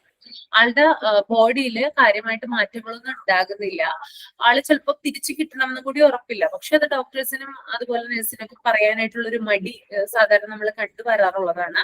അങ്ങനെയുള്ള ചില സിറ്റുവേഷനിൽ ഈ പേഷ്യന്റ് റിലേറ്റീവ്സിനോട് അവരുടെ മൈൻഡൊക്കെ ഉൾക്കൊണ്ടുകൊണ്ട് അവരുടേത് പോലെയൊക്കെ ചിന്തിച്ചതാണ് നല്ല രീതിയിൽ ഈ ഒരു കാര്യം അവരെ പറഞ്ഞ് മനസ്സിലാക്കാനായിട്ടുള്ള ഒരു കഴിവ് ആർക്കുണ്ട്? ഈ ഒരു പേഷ്യന്റ് റിലേഷൻ ഓഫീസർക്കുണ്ട്. ഇവിടെ പറയുന്നത് പേഷ്യന്റിന്റെ ഭാഗത്ത് നിന്ന് എന്തെങ്കിലും, അതായത് പേഷ്യന്റിന്റെ ട്രീറ്റ്മെന്റ് എന്തെങ്കിലും ചേഞ്ച് വരുത്തണമെങ്കിലോ, അല്ലെങ്കിൽ പേഷ്യന്റിന്റെ മെഡിക്കൽ കണ്ടീഷനെ കുറിച്ച് എന്തെങ്കിലും ഇൻഫോം ചെയ്യണമെങ്കിലോ, അല്ലെങ്കിൽ ഇപ്പൊ പേഷ്യന്റിന് ഇപ്പോ അവിടെയുള്ള അതായത് ആ ഹോസ്പിറ്റലിൽ ട്രീറ്റ്മെന്റ് ആണ് കൊടുക്കുന്നതെങ്കിൽ അവിടെയുള്ള ഡോക്ടേഴ്സ് ആയിരിക്കും ട്രീറ്റ് ചെയ്യുന്നത്. ഇനി ആ ഡോക്ടർമാരുടെ ട്രീറ്റ് പോരാ, വേറെ പുറത്തു നിന്നുള്ള ഡോക്ടേഴ്സിനെ ട്രീറ്റ് ചെയ്യാനായിട്ട് കൊണ്ടുവരണമെങ്കിൽ അതിനെ കുറിച്ചിട്ടുള്ള ഇൻഫോർമേഷൻസ് പേഷ്യന്റിനോടും പേഷ്യന്റ് റിലേറ്റീവ്സിനോടും പറഞ്ഞു ബോധം വൽക്കരിക്കുന്നത് ആരാണ്? ഈ ഒരു പേഷ്യന്റ് റിലേഷൻ ഓഫീസർ ആണെന്ന് ഓർത്ത് വെക്കുക കേട്ടോ. ഓക്കെ, അപ്പൊ ഈ ഒരു 2 പോയിന്റ് മനസ്സിലായോ നിങ്ങൾക്ക് ഞാൻ പറഞ്ഞത്? മനസ്സിലായോ? ഓക്കെ, ഇനി അടുത്തത് 3rd point, arranging for transportation to from appointments as needed. അതുകൂടാതെ എന്താണ് ട്രാൻസ്പോർട്ടേഷന് വേണ്ടിയിട്ടുള്ള അറേഞ്ച്മെന്റ് ചെയ്യുന്നത്, അതുകൂടാതെ എന്തെങ്കിലും അപ്പോയിന്റ്മെന്റ്സ് ഒക്കെ ആവശ്യമുണ്ടെങ്കിൽ അതിന് വേണ്ടിയിട്ടുള്ള കാര്യങ്ങളൊക്കെ ചെയ്യുന്നത് ആരാണ്? ഒരു PRO ആണെന്ന് ഓർത്തിരിക്കുക. അതായത് ചിലപ്പോ ഹോസ്പിറ്റലുകളിൽ നിന്ന് രോഗിയെ വേറെ പല ഹോസ്പിറ്റലിൽ കൊണ്ടുവരേണ്ടതായിട്ടുള്ള ഒരു സിറ്റുവേഷൻ വരാറുണ്ട്. അങ്ങനെയുള്ള സമയത്ത് ട്രാൻസ്പോർട്ടിംഗ് സംവിധാനമൊക്കെ അറേഞ്ച് ചെയ്യുന്നത് ആരാണ്? ഈ ഒരു PRO ആണ്. ഓക്കെ, ഇനി അടുത്തത് providing emotional backup to patients including answering patient questions and offering reassurance. പിന്നെ ഇവരെന്താണ് ഒരു ഇമോഷണൽ ബാക്കപ്പ് കൊടുക്കുന്നുണ്ട് പേഷ്യൻസിന് കേട്ടോ. അതായത് പേഷ്യന്റിന്റെ ഭാഗത്തു നിന്ന് എന്തെങ്കിലുമൊക്കെ അയാൾക്ക് എന്തെങ്കിലും കാര്യങ്ങളൊക്കെ പറയാനുണ്ടെങ്കിൽ അത് കേട്ടിട്ട് എന്താണ് അയാൾക്ക് ഒരു ഇമോഷണൽ ബാക്കപ്പ് കൊടുക്കുന്നു. അതായത് സെന്റിമെന്റൽ ആയിട്ട് കുറച്ചുകൂടി അയാളുടെ ഭാഗത്ത് നിന്ന് ചിന്തിച്ച് അയാളെ പോലെ പെരുമാറി അയാൾക്ക് വേണ്ടിയിട്ടുള്ള ഒരു സപ്പോർട്ട് കൊടുക്കുന്നത്, ഒരു ഇമോഷണൽ ബാക്കപ്പ് കൊടുക്കുന്നത് ആരാണ്? ഈ ഒരു PRO ആണ്. അതുകൂടാതെ എന്താണ് പേഷ്യന്റിന്റെ ക്വസ്റ്റ്യൻസിന് എന്ത് ചെയ്യുന്നു? ആൻസർ ചെയ്യുന്നു. കൂടാതെ റീഅഷ്വറൻസ് പേഷ്യന്റിന് ഉറപ്പ് നൽകുന്നു. അതായത് താങ്കള് ജീവിതത്തിലേക്ക് തിരിച്ചു വരും, താങ്കൾക്ക് അധികം പ്രയാസങ്ങളൊന്നുമില്ല, ഞങ്ങളുടെ ഭാഗത്തു നിന്നെല്ലാം ചെയ്യാം. ഓക്കെ, അങ്ങനെയുള്ള കാര്യങ്ങൾ റീഅഷ്വർ ചെയ്യാണ്. പേഷ്യന്റിന്റെ ജീവന് അവർ ഉറപ്പ് കൊടുക്കുകയാണ്. ഇവിടെ വന്നു കഴിഞ്ഞാൽ നിങ്ങളുടെ ജീവൻ സേഫ് ആണ്, അതിനുള്ള എല്ലാ കാര്യങ്ങളും ഞങ്ങൾ ചെയ്യും, നിങ്ങൾ പേടിക്കണ്ട എന്നുള്ള തരത്തിൽ എന്താണ് പറയുന്നതും, അതുകൂടാതെ ആ രോഗിക്ക് ആ രോഗം മാറി ജീവിതത്തിലേക്ക് തിരിച്ചു വരാനുള്ള ഒരു മോട്ടിവേഷനും പ്രൊവൈഡ് ചെയ്തത് ആരാണ്? ഈ ഒരു പേഷ്യന്റ് റിലേഷൻ ഓഫീസർ ആണെന്ന് ഓർത്തു വെക്കുക കേട്ടോ. അതാണ് പറയുന്നത്. അതായത് മറ്റുള്ള നമ്മളിപ്പോ ഇത്രയും ആളുകളെ നമ്മൾ പറഞ്ഞു, പക്ഷെ അതിൽ നിന്ന് വ്യത്യസ്തമായിട്ട് PROനെ ആക്കുന്നത് എന്താണ്? അതായത് ഒരു ഇമോഷണൽ ബാക്കപ്പ് പേഷ്യന്റിന് കൊടുക്കുന്നു. കൂടാതെ അവരുടെ ലൈഫിൽ എന്താണ് അവർക്ക് ഓഫർ ചെയ്യുന്നുണ്ട്? റീഅഷ്വറൻസ് ഓഫർ ചെയ്യുന്നു. ഓക്കെ, ഓർത്തിരിക്കുക കേട്ടോ. And 5th point, coordinating with the physicians and other healthcare professionals to make sure that needs are met during the patient visit. അതുകൂടാതെ ഹോസ്പിറ്റലിലെ ഫിസിഷ്യന്മാരുമായിട്ടും മറ്റ് ഹെൽത്ത് കെയർ പ്രൊഫഷണൽസുമായിട്ട് എന്ത് ചെയ്യുന്നുണ്ട്? ഇവര് ഒരുമിച്ച് പ്രവർത്തിക്കുന്നുണ്ട്. ഇതിനു വേണ്ടിയിട്ട് ഇവര് കോർഡിനേറ്റ് ചെയ്ത് പ്രവർത്തിക്കുന്നത്, അതായത് പേഷ്യന്റിന്റെ വിസിറ്റിംഗ് ടൈമില് പേഷ്യന്റിന് എല്ലാ തരത്തിലുമുള്ള ആവശ്യങ്ങള് നിറവേറുന്നുണ്ടോ എന്ന് നോക്കാൻ വേണ്ടിയിട്ടാണ് ഇവരിങ്ങനെ ഫിസിഷ്യനുമായിട്ടും ഹെൽത്ത് കെയർ പ്രൊഫഷണൽസുമായിട്ട് എന്ത് ചെയ്യുന്നത്? കോർഡിനേറ്റ് ചെയ്യുന്നതെന്ന് ഓർത്തിരിക്കുക കേട്ടോ. അതായത് പേഷ്യന്റിനെ വിസിറ്റ് ചെയ്യാൻ അല്ലെങ്കിൽ പേഷ്യന്റ് റൗണ്ട്സിനൊക്കെ എന്താണ് ഡോക്ടർമാരൊക്കെ വരില്ലേ, അല്ലെങ്കിൽ മറ്റ് ഹെൽത്ത് കെയർ പ്രൊഫഷണൽമാരൊക്കെ വരില്ലേ? അങ്ങനെയുള്ള സമയത്ത് അവരുമായിട്ട് കൂടെ നിന്നവർ പ്രവർത്തിക്കുന്നുണ്ട്. അതെന്തിനു വേണ്ടിയിട്ടാ? അതായത് ആ കിടക്കുന്ന പേഷ്യൻസിന് എന്തെങ്കിലും ആവശ്യങ്ങൾ ഉണ്ടെങ്കിൽ അത് നിറവേറ്റി കൊടുക്കാൻ വേണ്ടിയിട്ടാണ് ഇവരുമായിട്ട് കൂടെ നിന്ന് എന്ത് ചെയ്യുന്നത്? ഇങ്ങനെ വർക്ക് ചെയ്യുന്നത്. Okay, the next point, maintaining exact records of patient meetings with the physicians, nurses and other staff members. പിന്നെ എന്താണ്, അതായത് രോഗി, അതായത് പേഷ്യന്റ് ഫിസിഷ്യനെ കാണുമ്പോഴുള്ള റെക്കോർഡുകള്, നഴ്സുമാര് രോഗികളെ വന്ന് കാണുമ്പോൾ അവർ രേഖപ്പെടുത്തുന്ന റെക്കോർഡുകള്, കൂടാതെ മറ്റ് സ്റ്റാഫ് അംഗങ്ങൾ എന്താണ് ഈ പേഷ്യന്റിനെ കാണുമ്പോഴുള്ള കാര്യങ്ങളൊക്കെ എന്താണ് റെക്കോർഡ് ചെയ്ത് വെക്കുകയും അതുകൂടാതെ അത് മെയിൻറ്റെയിൻ ചെയ്ത് കൊണ്ടുപോകുന്നത്, അതായത് പേഷ്യന്റിന്റെ എല്ലാ തരത്തിലുമുള്ള, അതായത് ഇപ്പോ ഡോക്ടർ ആയിക്കോട്ടെ, നഴ്സ് ആയിക്കോട്ടെ, മറ്റ് സ്റ്റാഫുകൾ ആയിക്കോട്ടെ, അവര് വന്ന് പേഷ്യന്റിനെ വന്ന് നോക്കുമ്പോൾ, ചെക്കൊക്കെ ചെയ്യുമ്പോൾ അതുമായി ബന്ധപ്പെട്ടിട്ടുള്ള റെക്കോർഡുകളും ഫയലുകളൊക്കെ ഉണ്ടാവില്ലേ, അതൊക്കെ മെയിൻറ്റെയിൻ ചെയ്യുന്നത് ആരാണ്? ഈ ഒരു പേഷ്യന്റ് റിലേഷൻ ഓഫീസറാണ്. ഓക്കെ. ഇനി അടുത്തത് setting patient complaints, concerns and questions about treatment plans and diagnosis. അതായത് രോഗികളുടെ പരാതികൾ പരിഹരിക്കുക, അവരുടെ ഉത്കണ്ഠകൾ പരിഹരിക്കുക, പിന്നെ എന്താണ് ചികിത്സ, അതായത് ട്രീറ്റ്മെന്റ്, അതുപോലെ തന്നെ രോഗനിർണയം, ഇതുമായി ബന്ധപ്പെട്ടിട്ടുള്ള കാര്യങ്ങളൊക്കെ എന്താണ് എന്താ പറയാ ഒരു സെറ്റ് ചെയ്യുന്നത്, അതായത് അവരുടെ രോഗനിർണയം, ഇപ്പൊ അവർക്ക് എന്തെങ്കിലും ഡയഗ്നോസിസ് ഒക്കെ ചെയ്യണമെങ്കിൽ അതിനുള്ള കാര്യങ്ങൾ, പിന്നെ ട്രീറ്റ്മെന്റിന്റെ കാര്യങ്ങള്, പിന്നെ അവരുടെ എന്തെങ്കിലും പരാതികളോ കൺസേൺസോ ഒക്കെ ഉണ്ടെങ്കിൽ അതൊക്കെ സെറ്റ് ചെയ്യുന്നത് ആരാണ്? ഈ ഒരു പേഷ്യന്റ് റിലേഷൻ ഓഫീസറാണ്. Okay. The next point, making patients aware of health service and facilities available for patients at a hospital. അതായത് ഒരു ഹോസ്പിറ്റലില് പേഷ്യന്റിന് കിട്ടേണ്ടതായിട്ടുള്ള ഹെൽത്ത് സർവീസിനെ കുറിച്ചും അവിടെയുള്ള ഫെസിലിറ്റീസിനെ കുറിച്ചൊക്കെ എന്താണ് രോഗിക്ക് അവെയർ ചെയ്യുക, അല്ലെങ്കിൽ രോഗിയെ ബോധവാന്മാരാക്കുക. അതായത് ചില രോഗികൾക്ക് ചിലപ്പോൾ അറിവുണ്ടായിരിക്കില്ല, ഇന്ന ഹോസ്പിറ്റലിൽ, ഞാൻ വന്നിരിക്കുന്ന ഹോസ്പിറ്റലില് ഇന്ന ഫെസിലിറ്റീസ് ഉണ്ട്, അല്ലെങ്കിൽ ഇന്ന ഹെൽത്ത് സർവീസ് ഉണ്ടെന്ന് ചിലപ്പോൾ അവർക്ക് അറിവുണ്ടായിരിക്കില്ല. അപ്പൊ അങ്ങനെയുള്ള പേഷ്യൻസിനോട് എന്ത് ചെയ്യുക? പറഞ്ഞു കൊടുക്കുക, ഈ ഹോസ്പിറ്റലിൽ ഇന്ന ഫെസിലിറ്റീസ് ഉണ്ട്, അല്ലെങ്കിൽ ഇന്ന ഹെൽത്ത് സർവീസ് ഇവിടെ അവൈലബിൾ ആണെന്ന് അവരെ മുൻകൂട്ടി അവരെ അവെയർ സൃഷ്ടിക്കുക എന്നുള്ളത് ആരുടെ ഉത്തരവാദിത്വമാണ്? ഈ ഒരു പേഷ്യന്റ് റിലേഷൻ ഓഫീസറുടെ ഉത്തരവാദിത്തമാണ്. Okay. Next, investigate and convey complaints or problem or appropriate head departments of the hospital. അതുകൂടാതെ എന്താണ് എന്തെങ്കിലും കംപ്ലൈന്റുകൾ, പരാതികൾ ഉണ്ടെങ്കിൽ, അല്ലെങ്കിൽ എന്താണ് എന്തെങ്കിലും അന്വേഷണങ്ങളൊക്കെ ഉണ്ടെങ്കിൽ എന്താണ് അതുമായി ബന്ധപ്പെട്ടിട്ടുള്ള ഡിപ്പാർട്ട്മെന്റിനെ അറിയിക്കണം. ആര്? ഈ ഒരു PR എന്ന് പറയുന്നത്. ഇപ്പോ ഗൈനക് ഡിപ്പാർട്ട്മെന്റിൽ എന്തെങ്കിലും ഒരു പ്രോബ്ലം വന്നു, ഓക്കെ, എന്തെങ്കിലും ഒരു പ്രോബ്ലമോ അല്ലെങ്കിൽ എന്തെങ്കിലും ഇൻവെസ്റ്റിഗേഷൻ, എന്തെങ്കിലും അന്വേഷണങ്ങളോ വന്നു കഴിഞ്ഞാല് അതുമായി ബന്ധപ്പെട്ടിട്ട് എന്തെങ്കിലും ഇതുണ്ടെങ്കിൽ എന്ത് ചെയ്യണം? ആ ഒരു ഗൈനക് ഡിപ്പാർട്ട്മെന്റിന്റെ എന്താ പറയാ സുപ്പീരിയർ ആയിട്ടുള്ള അല്ലെങ്കിൽ ഹെഡിനെ എന്ത് ചെയ്യണം? ഇത് അറിയിക്കേണ്ട ഉത്തരവാദിത്വം ആർക്കാണ്? ഈ ഒരു പേഷ്യന്റ് റിലേഷൻ ഓഫീസറിനാണ് ഉള്ളത് കേട്ടോ.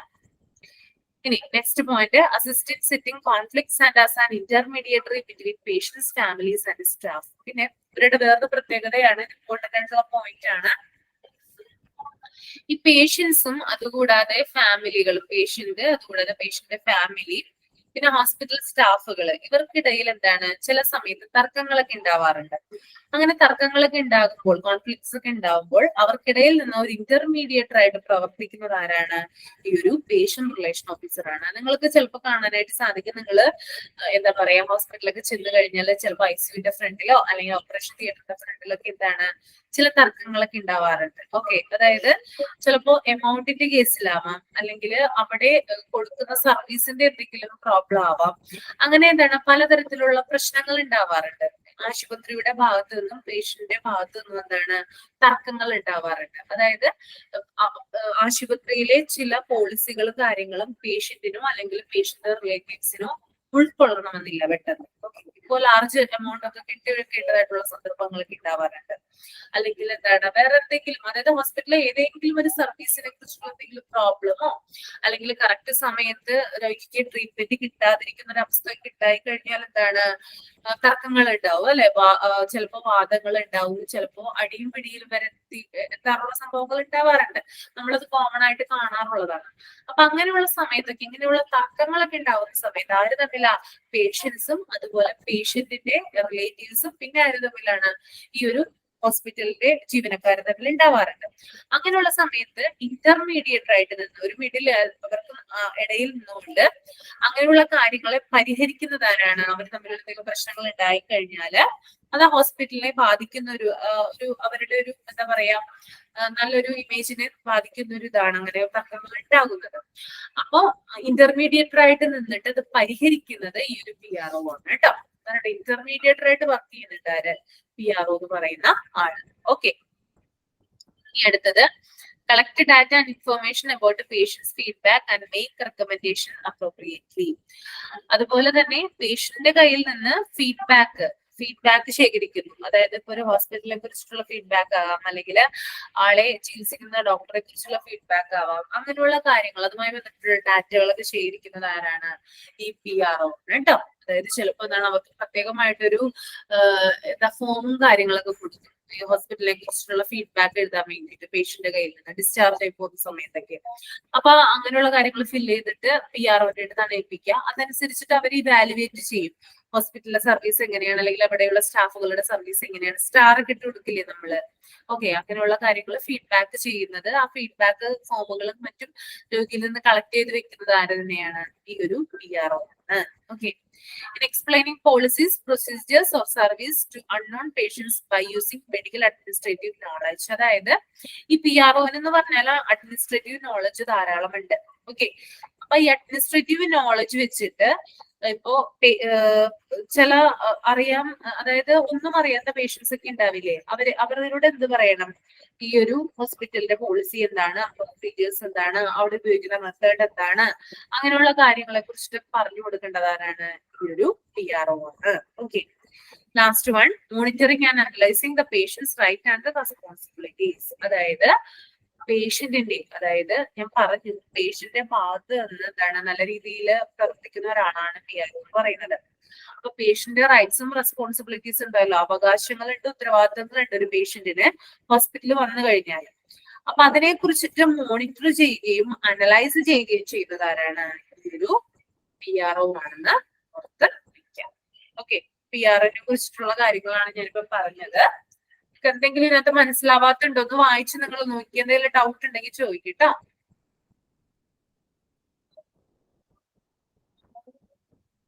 ഒന്ന് വായിച്ചു നോക്ക്.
ഓക്കെ, വായിച്ചോ?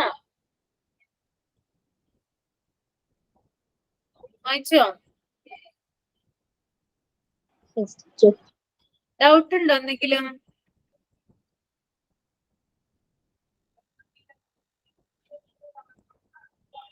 ആർക്കെങ്കിലും ഡൗട്ട് ഉണ്ടോ?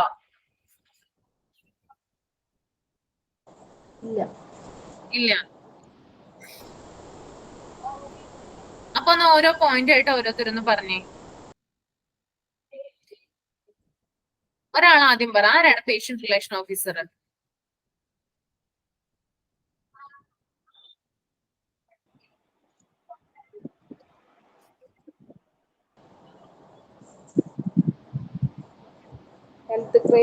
ഹെൽത്ത് കെയർ പ്രൊവൈഡേഴ്സും പേഷ്യന്റും തമ്മിലുള്ള നല്ല ബന്ധം മാനേജ് ചെയ്യുന്നത് PRO ആണ്. ഓക്കെ, പിന്നെ ഡോക്ടേഴ്സും നേഴ്സും ഹോസ്പിറ്റലും ഫാർമസ്യൂട്ടിക്കൽ കമ്പനീസുമായി വർക്ക് ചെയ്യുന്നു. Okay, very good, very good. പിന്നെ ഇനി ജോബ് ഡ്യൂട്ടീസ്.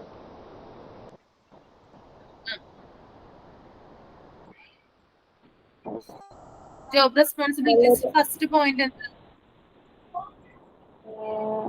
പേഷ്യന്റ് വരുമ്പോൾ നല്ല രീതിയിൽ വെൽക്കം ചെയ്യണം. ഓക്കെ. ഇനി സെക്കൻഡ് പോയിന്റോ? സെക്കൻഡ്, പേഷ്യന്റിന്റെ ട്രീറ്റ്മെന്റ് എന്തെങ്കിലും ചേഞ്ച് വരുത്തുകയാണെങ്കിൽ അത് എക്സ്പ്ലെയിൻ ചെയ്ത് കൊടുക്കും, അറിവ് കൊടുക്കണം, റിലേറ്റീവ്സിന് അറിവ് കൊടുക്കണം. Okay.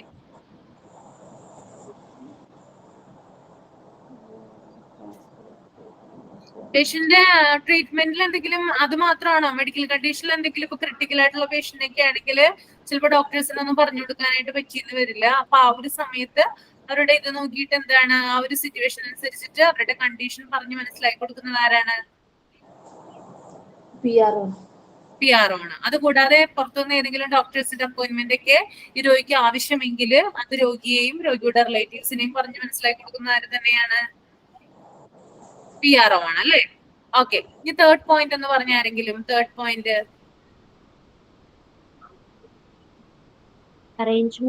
arranging transportation from appointments as needed. എന്താണ്? അതായത് ട്രാൻസ്പോർട്ടേഷൻ ആവശ്യമുണ്ടെങ്കിൽ അത് അറേഞ്ച് ചെയ്ത് കൊടുക്കുന്നു. ഓക്കെ. ഇനി ഫോർത്ത് പോയിന്റ് എന്ന് പറഞ്ഞേ. Providing emotional backup to patients, including answering patient questions and offering reassurance. Emotional backup പേഷ്യന്റിന് നോക്കുക. പിന്നെന്താ? ക്വസ്റ്റ്യൻസ് എന്തെങ്കിലും ഉണ്ടെങ്കിൽ അതിന് ആൻസർ ചെയ്യുക, പിന്നെ റിയഷുറൻസ് കൊടുക്കുക. ഓക്കെ. ഇനി ഫിഫ്ത് പോയിന്റ് പറഞ്ഞേ. ഫിഫ്ത് പോയിന്റ്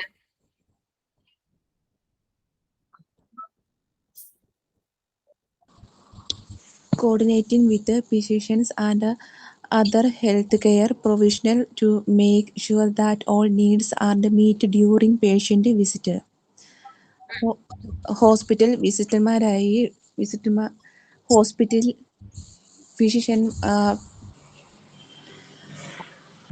ഹോസ്പിറ്റലിന്റെ ഫിസിഷ്യന്മാരും പേഷ്യന്റ് കൂടെ നിന്ന്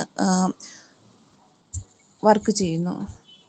അതായത് ഹോസ്പിറ്റലിലെ ഫിസീഷ്യന്മാര് അതുപോലെ തന്നെ മറ്റ് ഹെൽത്ത് കെയർ പ്രൊഫഷണൽസ് ഒക്കെ എന്താണ് പേഷ്യന്റിനെ വിസിറ്റ് ചെയ്യാൻ വരുന്ന സമയത്ത് അവര് നല്ല രീതിയിൽ പേഷ്യന്റിനെ നോക്കുന്നുണ്ടോ അങ്ങനെയൊക്കെ, അതായത് ഓരോ കാര്യങ്ങൾ ചെക്ക് ചെയ്യുന്നത് ആരാണ്? ഈ ഒരു പേഷ്യന്റ് റിലേഷൻ ഓഫീസർ ആണ്. അപ്പൊ ഈ PR എന്ന് പറയുന്നത് ഫിസീഷ്യന്മാരുടെ കൂടെയും അതുപോലെ തന്നെ ഹെൽത്ത് കെയർ പ്രൊഫഷണൽസിന്റെ കൂടെയും വർക്ക് ചെയ്യുന്നത് എന്തിനു വേണ്ടിയിട്ടാണ്? ഈ ഒരു പേഷ്യന്റിനെ നോക്കുന്ന സമയത്ത് കറക്റ്റ് ആയിട്ട് കാര്യങ്ങൾ ചെയ്യുന്നുണ്ടോ എന്ന് അറിയാൻ വേണ്ടിയിട്ടാണ് അവരുമായിട്ട് കോർഡിനേറ്റ് ചെയ്ത് പ്രവർത്തിക്കുന്നത് കേട്ടോ PR. ഓക്കെ. ഇനി അടുത്ത പോയിന്റ് പറഞ്ഞേ.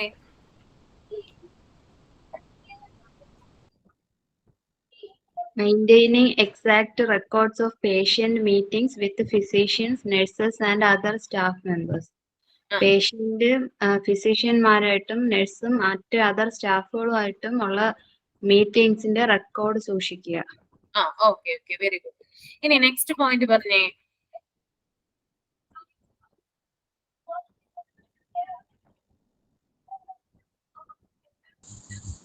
Setting patient complaints, concern and questions about treatment plan, diagnosis. അവരുടെ ദൈനംദിന കാര്യങ്ങളൊക്കെ നോക്കുന്നു PR അല്ലേ? ഓക്കെ.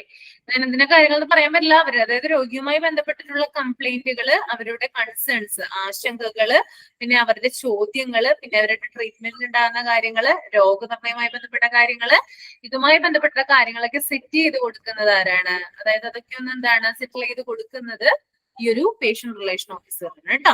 ഓക്കെ. നെക്സ്റ്റ് പോയിന്റ് പറ. നെക്സ്റ്റ് പോയിന്റ് പറഞ്ഞേ. Making patients aware of health services and facilities available for patients at hospital. ഹോസ്പിറ്റലിൽ available ആയിട്ടുള്ള health സർവീസസിനെ പറ്റിയും മറ്റ് ഫെസിലിറ്റികളെ പറ്റിയും പേഷ്യൻസിനെ ബോധവൽക്കരിക്കുക. ഓക്കെ. ഇനി next point. Investigate and convey complaints or problems to appropriate head department of the hospital. എന്തെങ്കിലും കംപ്ലൈന്റ്സോ എന്തെങ്കിലും problems ഉണ്ടെങ്കിൽ അത് ഹെഡ് ഡിപ്പാർട്ട്മെന്റിനെ അതുമായി ബന്ധപ്പെട്ടിട്ടുള്ള ഡിപ്പാർട്ട്മെന്റിനെ അറിയിക്കുന്നത് ആരാണ്? ഈ ഒരു PRO ആണ് കേട്ടോ. ഓക്കെ. നെക്സ്റ്റ്.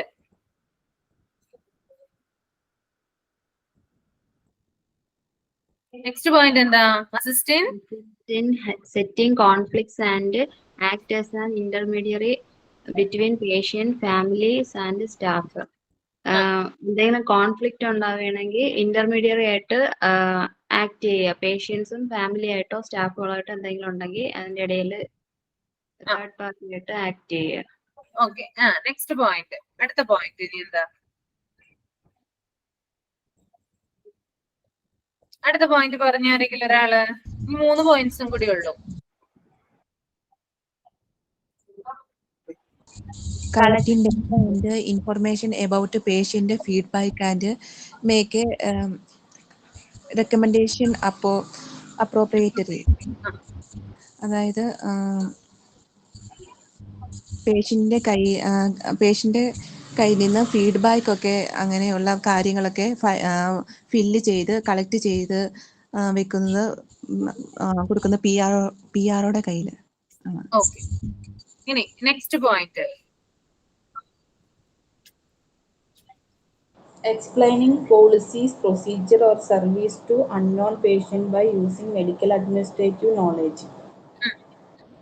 ഹോസ്പിറ്റലിലെ പോളിസിയും പ്രൊസീജിയറിനെ കുറിച്ചും പിന്നെ ഹോസ്പിറ്റൽ അഡ്മിനിസ്ട്രേഷനെ കുറിച്ചുള്ള ഒരു അറിവ് പേഷ്യന്റിന് പറഞ്ഞു കൊടുക്കണം. ലാസ്റ്റ് പോയിന്റ് എന്ന് പറഞ്ഞേ. Monitoring and patient's rights and responsibilities. പേഷ്യന്റിന്റെ റൈറ്റും റെസ്പോൺസിബിലിറ്റീസും മോണിറ്റർ ചെയ്യുക, അത് അനലൈസ് ചെയ്യുക. ഓക്കെ. അപ്പൊ നമുക്ക് ഈ ഒരു ചാപ്റ്റർ മനസ്സിലായില്ലേ? ചാപ്റ്ററിൽ എന്തെങ്കിലും ഡൗട്ട് ഉണ്ടോ? ചാപ്റ്റർ കഴിഞ്ഞു കേട്ടോ. Hospital ward. എന്തെങ്കിലും ഡൗട്ട് ഉണ്ടോ ഈ ചാപ്റ്ററില്?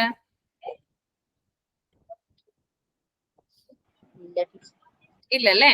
അപ്പൊ നമുക്ക് നെക്സ്റ്റ് ക്ലാസ്സിൽ ഇതിന്റെ ഒരു എക്സാം പോലെ എടുക്കാം കേട്ടോ. എല്ലാരും പഠിച്ചിട്ട് വന്നോ കേട്ടോ.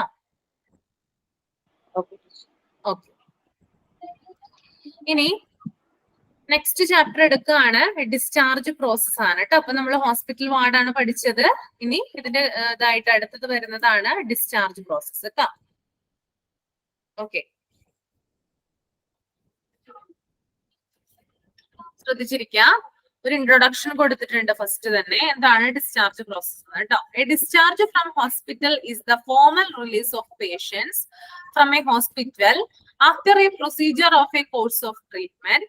A discharge happens whenever a patient leaves hospital on the completion of treatment, signing out against medical advice, transferring to another healthcare institution or on death. അതായത് ഈ ഡിസ്ചാർജ് എന്ന് പറഞ്ഞു കഴിഞ്ഞാൽ എന്താണ്? നമ്മള് എന്താ പറയാ, ഒരു ഹോസ്പിറ്റലിൽ വന്നിട്ട് ട്രീറ്റ്മെന്റ് എടുത്തതിന് ശേഷം എന്താണ്, നമ്മുടെ കണ്ടീഷൻ ഒന്ന് ബെറ്റർ ആയിട്ട് നമ്മള് തിരിച്ചു വീട്ടിൽ പോകുന്നത് അല്ലെ? അതായത് ആ ഹോസ്പിറ്റലിൽ നിന്ന് ലീവ് ചെയ്യുന്നതാണ് എന്ത് സാധാരണ നമ്മൾ ബേസിക്കലി പറയുകയാണെങ്കിൽ ഡിസ്ചാർജ് എന്ന് പറയുന്നത്. അപ്പോൾ ഒരു ഡെഫിനേഷൻ കൊടുത്തിരിക്കുന്നത് എന്താണ്? ഇതിനകത്ത് പറയുന്നത് ഒരു ചികിത്സയുടെ, ഞാൻ വായിക്കാണ്, A discharge from hospital is the formal release of patient from a hospital after a procedure of course of treatment. ഒരു ചികിത്സയുടെ നടപടിക്രമത്തിന് ശേഷം ഒരു ആശുപത്രിയിൽ നിന്ന് രോഗികളെ ഔപചാരികമായിട്ട് മോചിപ്പിക്കുന്നതാണെന്ത് ഡിസ്ചാർജ് എന്ന് പറയുന്നത് കേട്ടോ.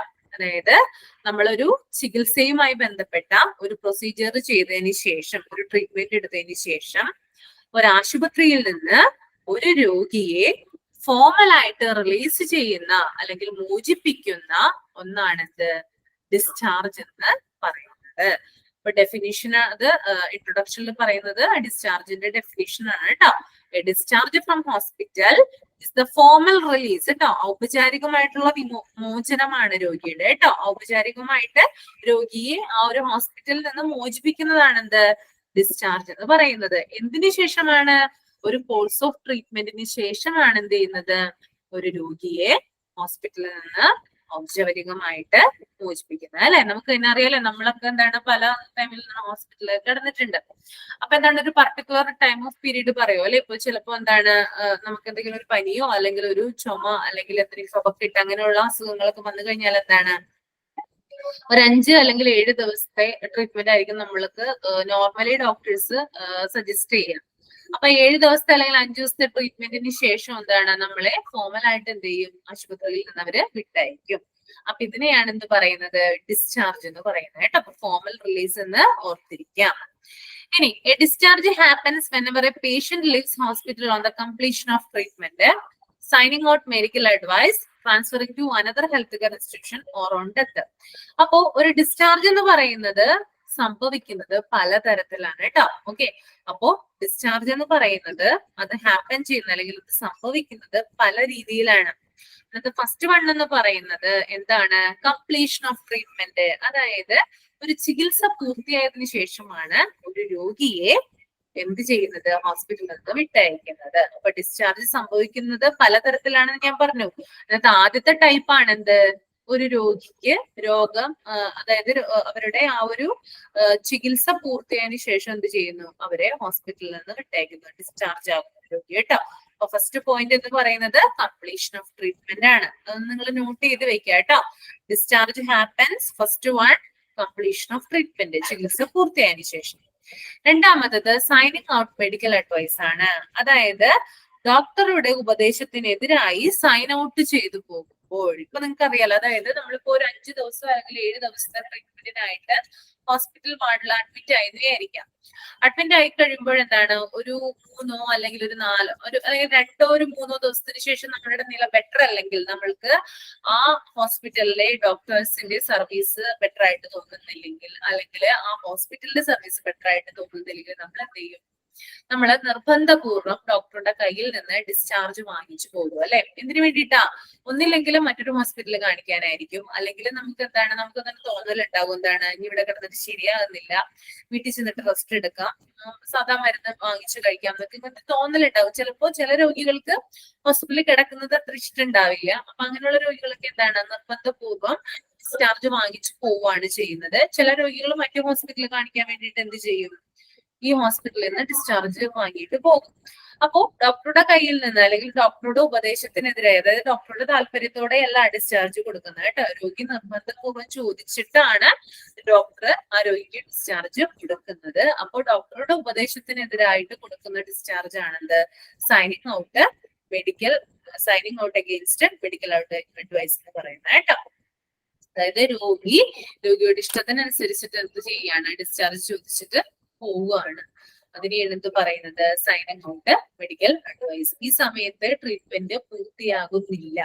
നമ്മൾ ആദ്യം പറഞ്ഞു എന്താണ്, ട്രീറ്റ്മെന്റ് പൂർത്തിയായതിനു ശേഷം ഫോമൽ ആയിട്ട് പോകുന്ന ഡിസ്ചാർജ് ആണിത് ആദ്യത്തെ എന്ന് പറയുന്നത് അല്ലെ. കംപ്ലീഷൻ ഓഫ് ട്രീറ്റ്മെന്റിന്റെ ഭാഗമായിട്ട് ഫോമൽ, അതായത് ഒരു ഹോസ്പിറ്റലിൽ നടക്കുന്നത്, സാധാരണ നടക്കുന്നത് അങ്ങനെയുള്ള ഒരു രീതിയാണ് ഡിസ്ചാർജിന്റെ.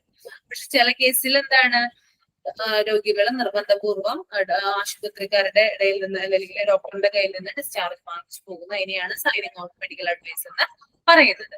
ഇനി മൂന്നാമത് എന്ന് പറഞ്ഞാൽ transferring to another health care institution. അതായത് ഒരു ഹോസ്പിറ്റലിൽ നിന്ന് മറ്റൊരു ഹോസ്പിറ്റലിലേക്ക് ട്രാൻസ്ഫർ ആയി പോകുന്നത്, അല്ലെങ്കിൽ ഇപ്പൊ എന്തെങ്കിലും കാരണവശാൽ, ഇപ്പോ ഞാൻ പറഞ്ഞു എന്താണ്, ചില രോഗികൾക്ക് ചിലപ്പോൾ കണ്ടീഷൻ ക്രിട്ടിക്കൽ ആയെന്ന് വരാം. ചിലപ്പോ ആ രോഗി ട്രീറ്റ്മെന്റ് എടുക്കുന്ന ഹോസ്പിറ്റലില് അയാളുടെ രോഗവുമായി ബന്ധപ്പെട്ട് ചിലപ്പോൾ ഫെസിലിറ്റീസ് ഉണ്ടാവില്ല. ബെറ്റർ ആയിട്ടുള്ള ഇത് കൊടുക്കാനായിട്ട്, അതായത് ബെറ്റർ ആയിട്ടുള്ള ട്രീറ്റ്മെന്റ് കൊടുക്കാനുള്ള ഫെസിലിറ്റീസും ഡോക്ടേഴ്സും ഒക്കെ ആ ഒരു ഹോസ്പിറ്റൽ അവൈലബിൾ ആയിരിക്കില്ല. അപ്പൊ എന്ത് ചെയ്യും, നമ്മള് കുറച്ചും കൂടി മികച്ച ഹോസ്പിറ്റലിൽ പോകും അല്ലെ. നല്ല രീതിയിൽ മുന്തിയ അല്ലെങ്കിൽ എന്താ പറയാ, ചിലപ്പോ കുറച്ചും കൂടി നല്ല രീതിയിലുള്ള ബെറ്റർ ആയിട്ടുള്ള സർവീസ് കിട്ടുന്ന ഹോസ്പിറ്റൽ അല്ലെങ്കിൽ ഫെസിലിറ്റീസ് കിട്ടുന്ന ഹോസ്പിറ്റലിലേക്ക് നമ്മൾ ഷിഫ്റ്റ് ആയി പോകും. അപ്പൊ അങ്ങനെ പോകുന്നത് എന്ത് തന്നെയാണ്, ഡിസ്ചാർജ് ആണ് കേട്ടോ. ഒരു ഹോസ്പിറ്റലിൽ നിന്ന് മറ്റൊരു ഹോസ്പിറ്റലിലേക്ക് ട്രാൻസ്ഫർ ആയി പോകുന്നത് എന്താണ്, അത് ഒരു ഡിസ്ചാർജ് ആണ്. ഇനി fourth one, or on death. അതായത് ഹോസ്പിറ്റലിൽ ഇരിക്കുമ്പോൾ, ട്രീറ്റ്മെന്റിൽ ഇരിക്കുമ്പോൾ ഒരു രോഗി മരിക്കുകയാണെങ്കിൽ ആ രോഗി എന്ത് ചെയ്യാണ്, ഡിസ്ചാർജ് ആയി പോവുകയാണ് ചെയ്യുന്നത് കേട്ടോ. അതായത് മരിച്ചു, അതായത് ഇപ്പോ നമ്മള് ഇപ്പോ ഹോസ്പിറ്റലിൽ നിന്നൊക്കെ നമ്മള് രോഗികൾ മരിച്ചൊക്കെ കൊണ്ടുവരുന്ന ഒരു അവസ്ഥ ഉണ്ടാവാറില്ലേ. അങ്ങനെയുള്ള അവസ്ഥയിൽ മരിച്ചു പോകുന്ന കേസിലും പറയുന്നത് എന്ത് തന്നെയാണ്, ഡിസ്ചാർജ് തന്നെയാണ് പറയുന്നത് കേട്ടോ. ആ രോഗി അവിടെ നിന്ന് കൊണ്ടുപോവുകയാണെങ്കിൽ അത് ഡിസ്ചാർജ് ചെയ്ത് കൊണ്ടുപോകുന്ന പറയുന്നത്, ഡെത്തായി കൊണ്ടുപോവുകയാണെങ്കിൽ. ഓക്കെ, അപ്പൊ പല രീതിയിൽ ഡിസ്ചാർജ് സംഭവിക്കാം. First one is completion of treatment, second one is signing out medical advice, third one is transferring to another healthcare institution, and fourth one is on death. Okay, ഇത്രയും കാര്യങ്ങൾ മനസ്സിലായോ നിങ്ങൾക്ക്? Yes, please. Stitch. ഓക്കെ, അപ്പൊ ഒന്ന് പറഞ്ഞേ, ഡിസ്ചാർജിന്റെ ഇതിലൊന്ന് പറഞ്ഞേ, definition ഒന്ന് പറഞ്ഞേ ആരെങ്കിലും. എന്താണ് ഡിസ്ചാർജിന്റെ definition?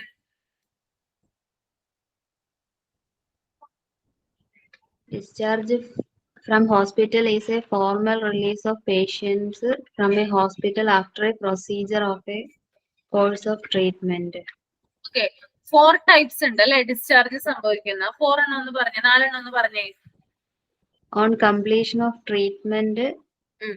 signing out against medical advice, transferring to another healthcare institution, or on death. Okay, ഇത്രയും കാര്യങ്ങളിലാണ് ഇത് സംഭവിക്കുന്നത്. ഡിസ്ചാർജ് ഇങ്ങനെയാണ് സംഭവിക്കുന്നത് കേട്ടോ, ഈ 4 കാര്യങ്ങളിലൂടെ. Okay,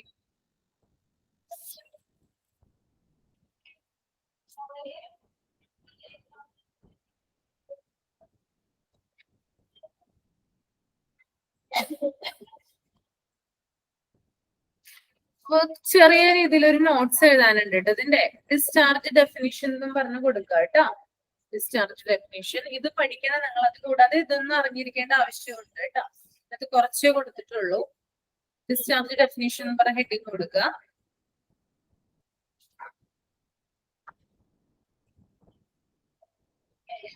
Discharge of patient from the hospital.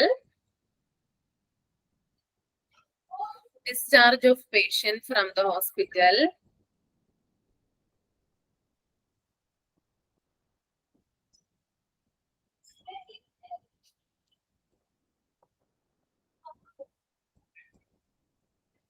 discharge of patient from the hospital means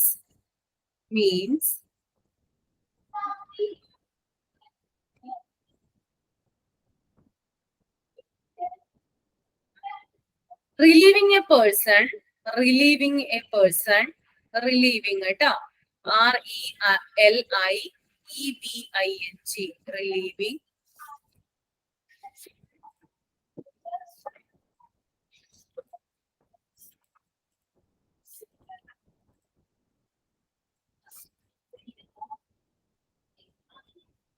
relieving a person from hospital setting, from hospital setting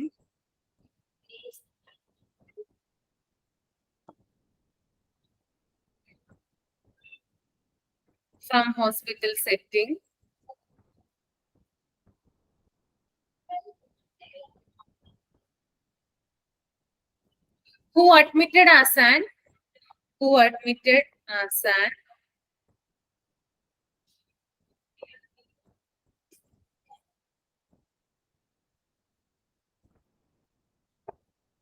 inpatient in that hospital, inpatient in that hospital, inpatient in that hospital.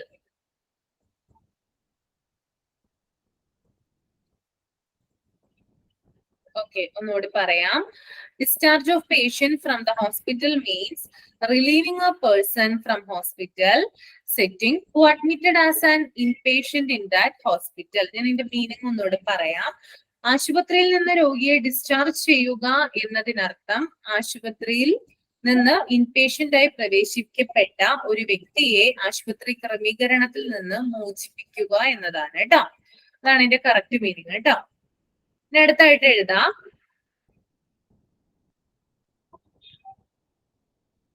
Discharge or dismissal from the hospital. Discharge or dismissal from the hospital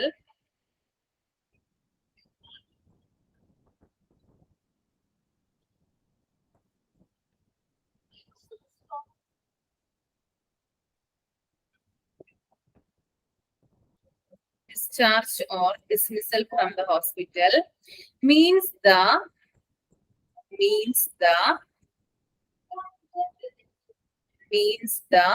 departure of patient from the hospital, means the departure of patient from the hospital.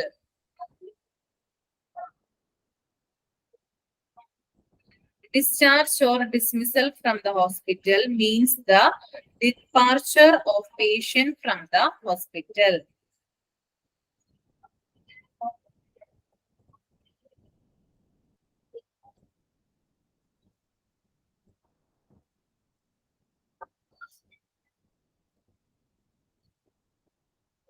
Okay, ഇതിന്റെ meaning ആശുപത്രിയിൽ നിന്നുള്ള discharge എന്ന് അർത്ഥമാക്കുന്നത് രോഗി ആശുപത്രിയിൽ നിന്ന് പുറപ്പെടുന്നതാണ് കേട്ടോ. Departure എന്ന് പറയുന്നത് പുറപ്പെടുക എന്നാണ് കേട്ടോ. Okay,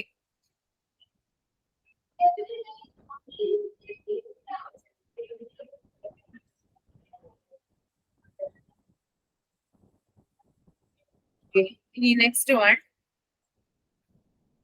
discharge from the hospital is the point. Discharge from the hospital is the point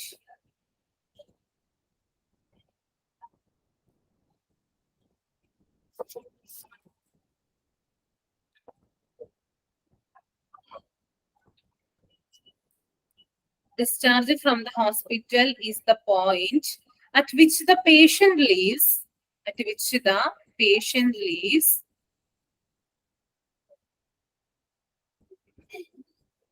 at which the patient leaves the hospital. Patient leaves the hospital and returns home, and returns home.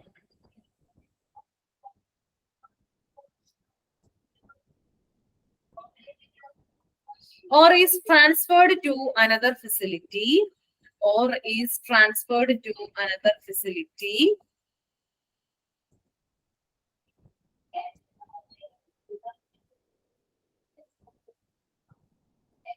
Such as one for rehabilitation, such as one for rehabilitation,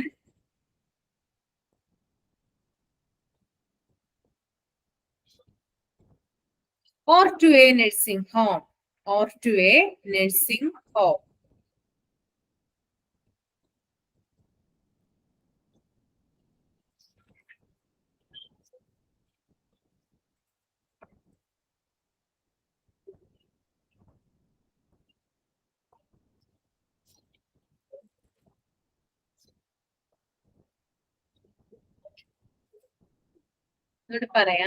Discharge from the hospital is the point at which the patient leaves the hospital and returns home, or is transferred to another facility, such as one for rehabilitation or to a nursing home.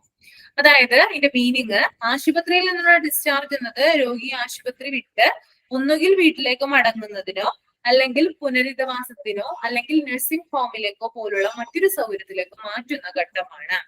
അപ്പൊ discharge ചെയ്യുന്ന patient എന്ന് പറഞ്ഞാല് എല്ലാവരും വീട്ടിൽ തന്നെ പോകണം എന്നില്ല. Okay, വീട്ടിൽ തന്നെ എല്ലാവരും പോകുന്നില്ല. ചിലവരെന്താണ് റീഹാബിലിറ്റേഷൻ സെന്ററിലേക്ക് പോകും, ചിലർ നഴ്സിംഗ് കെയറിലേക്ക് പോകും. അങ്ങനെ എന്താണ് മറ്റൊരു ഏതെങ്കിലും ഒരു ഫെസിലിറ്റീസിലേക്ക് മാറ്റുന്ന ഒന്നാണ് എന്ത്, ഒരു ഡിസ്ചാർജ് പ്രൊസീജിയർ എന്ന് പറയുന്നത്.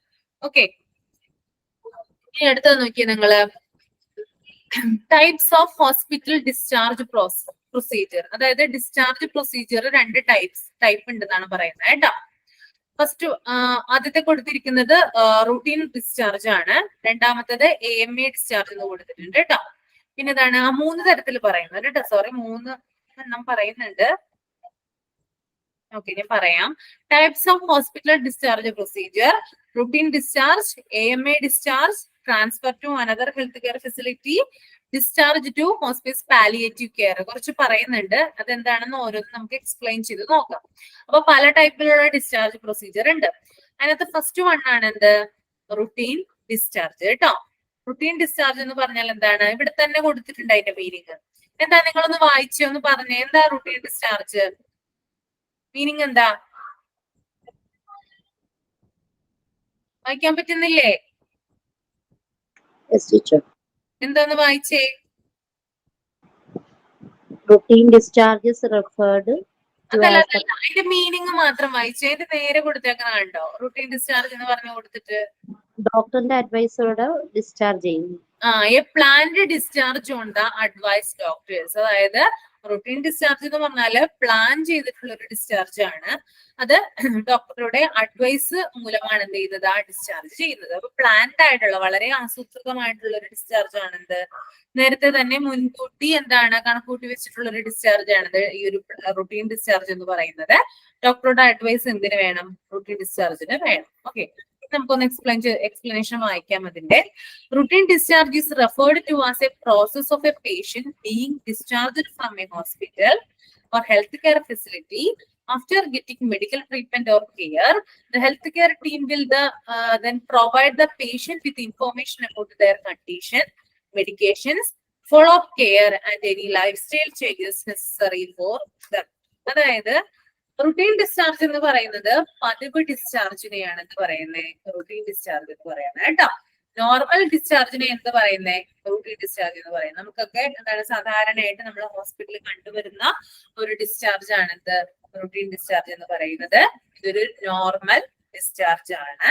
ഓക്കെ, അപ്പൊ ഇതിനകത്ത് പറയുന്നത് വൈദ്യ ചികിത്സയോ അല്ലെങ്കിൽ പരിചരണമോ ലഭിച്ച ശേഷം ഒരു രോഗിയെ ആശുപത്രിയിൽ നിന്നോ ആരോഗ്യ സംരക്ഷണ കേന്ദ്രത്തിൽ നിന്നോ ഡിസ്ചാർജ് ചെയ്യുന്ന പ്രക്രിയയാണ് എന്ത്, റുട്ടീൻ ഡിസ്ചാർജ് എന്ന് പറയുന്നത്. അതായത് നമ്മളിപ്പോ ഒരു രോഗവുമായിട്ട് ഹോസ്പിറ്റലിൽ ചെന്ന് കഴിഞ്ഞാല് ആ രോഗിക്ക് എന്ത് കൊടുക്കാണ്, ഒന്നില്ലെങ്കിൽ ട്രീറ്റ്മെന്റ് കൊടുക്കുക അല്ലെ, അല്ലെങ്കിൽ കെയർ കൊടുക്കുക അല്ലെ.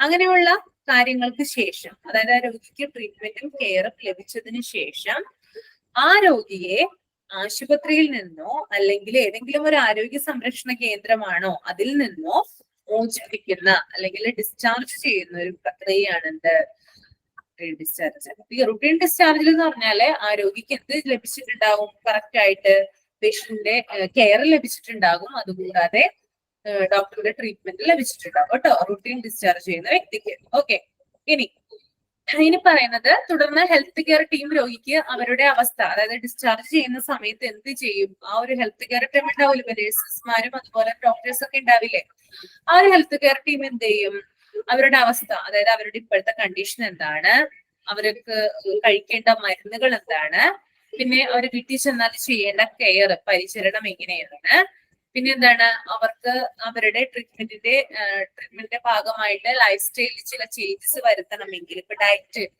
ചെയ്യുന്ന പേഷ്യൻസ് ഉണ്ടാകും, എക്സസൈസ് ചെയ്യാൻ പറയുന്ന പേഷ്യൻസ് ഉണ്ടാകും. അങ്ങനെ അവരുടെ ഒരു രോഗവുമായി ബന്ധപ്പെട്ടിട്ടുള്ള രോഗത്തിന്റെ ഭാഗമായിട്ട് അവരുടെ ലൈഫ് സ്റ്റൈലിൽ എന്തെങ്കിലും ചേഞ്ചസ് ഒക്കെ വരുത്തണമെങ്കിൽ എന്ത് ചെയ്യും, അതിനെക്കുറിച്ചുള്ള വിവരങ്ങൾ ആര് കൊടുക്കും, ഈ ഒരു ഹെൽത്ത് കെയർ പ്രൊവൈഡേഴ്സ് കൊടുക്കും ഡിസ്ചാർജ് ചെയ്യുന്ന സമയത്ത്. ഓക്കെ, അത് റുട്ടീൻ ഡിസ്ചാർജിൽ മാത്രമേ നടക്കുള്ളൂ. ഇപ്പൊ നിങ്ങൾക്ക് തന്നെ അറിവുണ്ടായിരിക്കാം, നിങ്ങളിപ്പോ ഹോസ്പിറ്റലിൽ അഡ്മിറ്റ് ആവുന്ന സമയത്ത് എന്താണ് സാധാരണ നമ്മളെല്ലാവരും ചെയ്യുന്ന റുട്ടീൻ ഡിസ്ചാർജ് തന്നെയാണ്. ആ സമയത്ത് എന്തെങ്കിലും നഴ്സോ അല്ലെങ്കിൽ ഡോക്ടർമാരോ നമ്മളോട് പ്രത്യേകം പറയും നിങ്ങളുടെ ഹെൽത്ത് കണ്ടീഷൻ എന്താണെന്ന് പറയും, നിങ്ങൾ വീട്ടിൽ ചെന്നാലും കഴിക്കേണ്ട മരുന്നുകളെ കുറിച്ച് അവർ പറയും, പിന്നെ എന്തൊക്കെ കെയർ ആണ് നിങ്ങൾ കൊടുക്കേണ്ടതെന്ന് അവർ പറയും, കൂടാതെ എന്തെങ്കിലും ലൈഫ് സ്റ്റൈൽ ചേഞ്ചസ് വരുത്തണമെങ്കിൽ അതും അവർ പറയും. ഓക്കെ, അങ്ങനെയുള്ള കാര്യങ്ങൾ നമുക്ക് എവിടെന്നാ കിട്ടുന്നത്, ഈ ഒരു റുട്ടീൻ ഡിസ്ചാർജ് ചെയ്യുന്ന സമയത്ത് ഡോക്ടറോ അല്ലെങ്കിൽ നഴ്സസോ എന്താണ് രോഗിയോട് നേരിട്ട് പറയുന്ന കാര്യങ്ങളാണ് കേട്ടോ.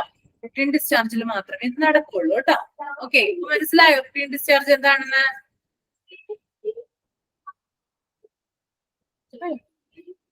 റുട്ടീൻ ഡിസ്ചാർജ് എന്താണെന്ന് മനസ്സിലായോ? ഓക്കെ,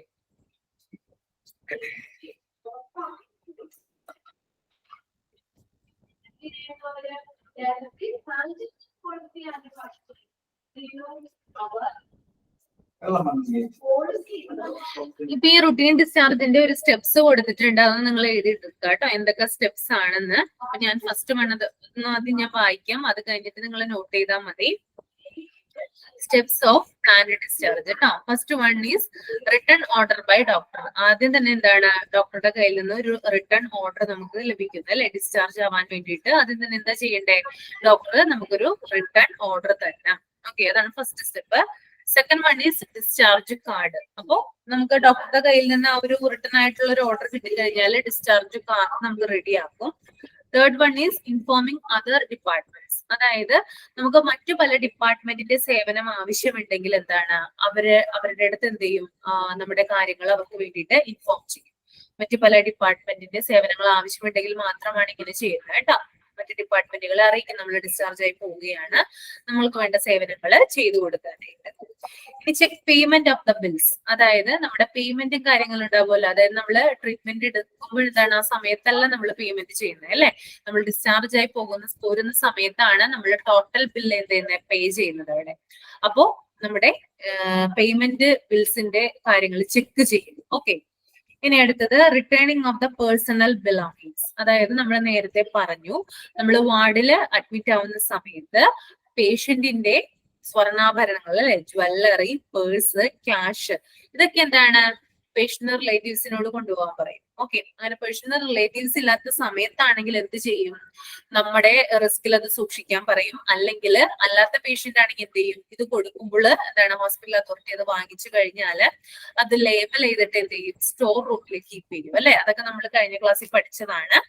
അപ്പൊ അങ്ങനെയുള്ള സമയത്ത് അങ്ങനെ ലേബൽ ചെയ്ത് സൂക്ഷിച്ചിരിക്കുന്ന ഓർണമെന്റ്സ്, കാര്യങ്ങൾ, ക്യാഷും പേഴ്സും ഒക്കെ എന്താണ് അവർക്ക് തിരിച്ചു കൊടുക്കുന്നു ഈ ഒരു ഡിസ്ചാർജ് പ്രോസസ്സിൽ കേട്ടോ.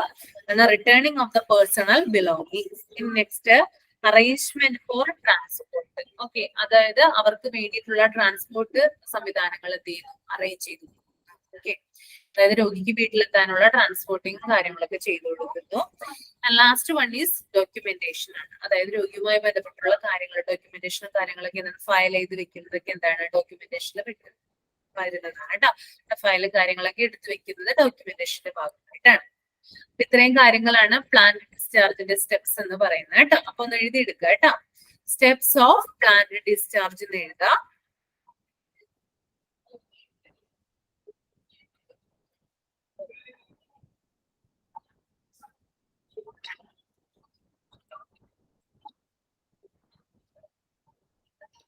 Steps of planned discharge. First one is return order by doctor. First one is return order by doctor.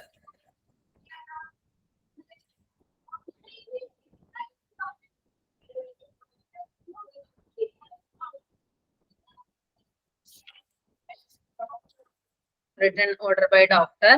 Second one is discharge card.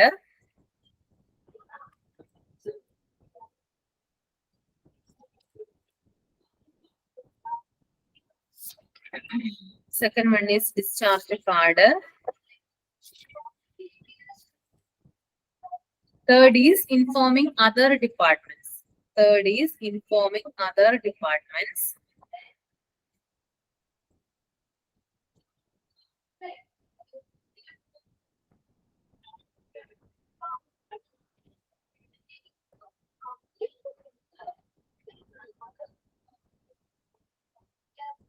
Informing other departments. Fourth one, check payment of the bills. Check payment of the bills.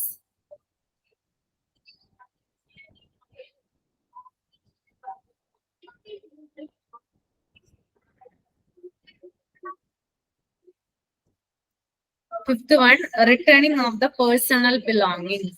Returning of the personal belongings.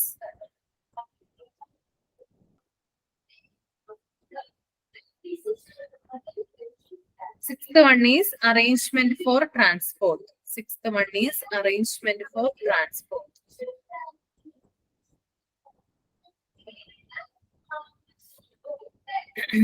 Seventh one is documentation.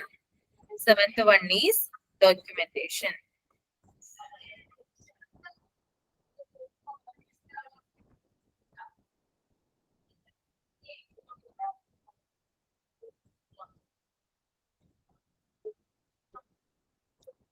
അപ്പൊ steps of plant ഡിസ്ചാർജിൽ വരുന്നതാണ് return order by doctor ഉണ്ട്, discharge card, informing other departments, cheque payment of the bills, returning of the personal belongings, arrangement four transport and documentation. Okay, ഇത്രയും കാര്യങ്ങൾ മനസ്സിലായെന്ന് വിചാരിക്കുന്നു. ഇത്രയും കാര്യങ്ങൾ എടുത്തതിൽ എന്തെങ്കിലും ഡൗട്ട് ഉണ്ടോ നിങ്ങൾക്ക് ഡിസ്ചാർജുമായി ബന്ധപ്പെട്ട്?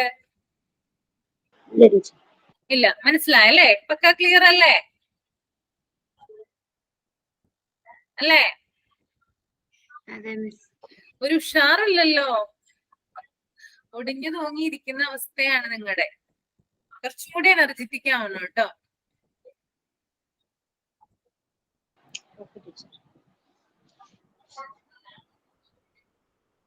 ഓക്കെ, ഇനി നെക്സ്റ്റ് നോക്കിയപ്പോ നമ്മളിപ്പോ പ്ലാന്റ് ഡിസ്ചാർജ് അഥവാ റൂട്ടീൻ ഡിസ്ചാർജ് ആണ് പറഞ്ഞു കഴിഞ്ഞത്. ഇനി നെക്സ്റ്റ് വൺ വരുന്നത് AMA ഡിസ്ചാർജ് ആണ് കേട്ടോ. ഓക്കെ, എഗെയിൻസ്റ്റ് മെഡിക്കൽ അഡ്വൈസ് നമ്മൾ നേരത്തെ പറഞ്ഞു, ഡോക്ടറുടെ അഡ്വൈസിന് വിപരീതമായിട്ട് രോഗികള് അവരുടെ സ്വന്തം ഇഷ്ടപ്രകാരം നിർബന്ധപൂർവ്വം ഡിസ്ചാർജ് വാങ്ങി പോകുന്നതാണിത് AMA ഡിസ്ചാർജ് എന്ന് പറയുന്നത് കേട്ടോ. Against medical advice discharge. Okay, AMA discharge indicates against medical advice. Discharge which occurs when a patient takes decision to leave a hospital or healthcare facility before their treatment is complete against the advice of their healthcare provider.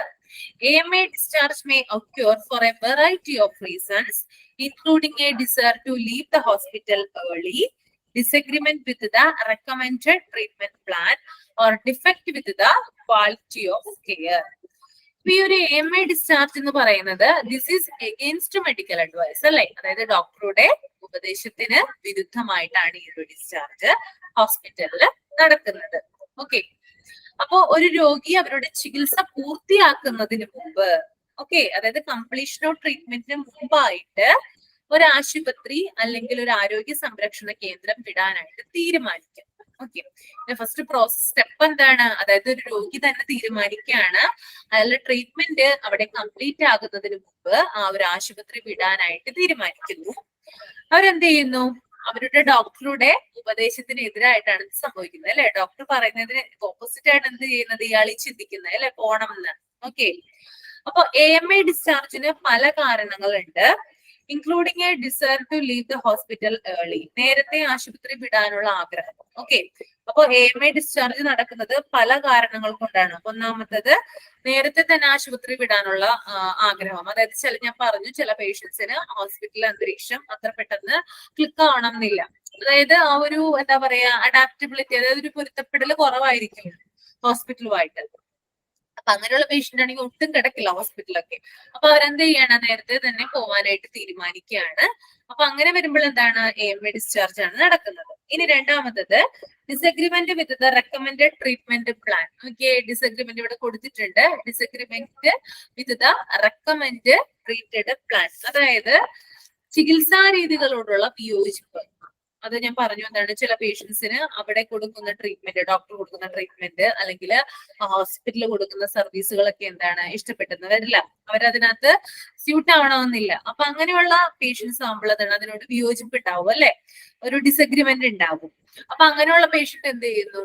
ഹോസ്പിറ്റലിൽ നിന്ന് discharge ആയിട്ട് പോകുന്നു. ഇനി അടുത്തത് defect with the quality of care, അതായത് ഗുണനിലവാരത്തിൽ ഉണ്ടാകുന്ന വ്യത്യാസം. ഇപ്പൊ ഹോസ്പിറ്റലിന്റെ ഭാഗത്ത് നിന്ന് എന്തെങ്കിലും ക്വാളിറ്റിയുമായി ബന്ധപ്പെട്ട എന്തെങ്കിലും അപാകതകൾ ഉണ്ടായാല് എന്താണ്, അത് പേഷ്യന്റ് ഇഷ്ടപ്പെടണമെന്നില്ല. അതായത് നല്ലൊരു സർവീസ് അല്ല അവർ പ്രൊവൈഡ് ചെയ്യുന്നത്. അതായത് ഇപ്പൊ അവിടെ കൊടുക്കുന്ന ട്രീറ്റ്മെന്റിനായാലും അവിടെ കൊടുക്കുന്ന മരുന്നുകൾക്കായാലും അവിടെ സ്റ്റാഫുകൾ കൊടുക്കുന്ന ട്രീറ്റ്മെന്റിനായാലും എന്താണ്, ഒരു ക്വാളിറ്റി ഇല്ല. വളരെ ബാഡ് ആയിട്ടുള്ള ഒരു ക്വാളിറ്റിയാണ് അവർ കൊടുക്കുന്നതെങ്കിൽ എന്താണ്, പേഷ്യൻസ് അവിടെ കിടക്കില്ല. അപ്പൊ അവരെന്ത് ചെയ്യും? ഡിസ്ചാർജ് വാങ്ങി പോവുകയാണ് ചെയ്യുന്നത് കേട്ടോ. അപ്പൊ ഇത്രയും കാര്യങ്ങൾ കൊണ്ടാണ് എന്ത് സംഭവിക്കുന്നത്? AMA സംഭവിക്കുന്നത് കേട്ടോ. അപ്പൊ ഒന്ന് നോട്ട് ചെയ്ത് വെക്കാട്ടോ, നല്ലതാണ് നിങ്ങൾക്ക് പഠിക്കാനായിട്ട്. AMA discharge, the cause of AMA discharge എഴുതിയിട്ട് എഴുതാ, including a desire to leave the hospital early. Desire to leave the hospital early, വളരെ നേരത്തെ ആശുപത്രി വിടാനുള്ള തീരുമാനം കേട്ടോ. Desire to leave the hospital early.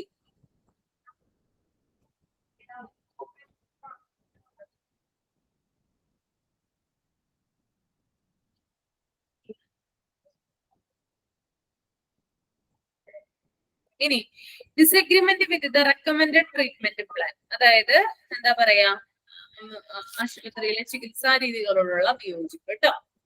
ആശുപത്രിയിലെ ചികിത്സാ രീതികളോടുള്ള വിയോജിപ്പ്.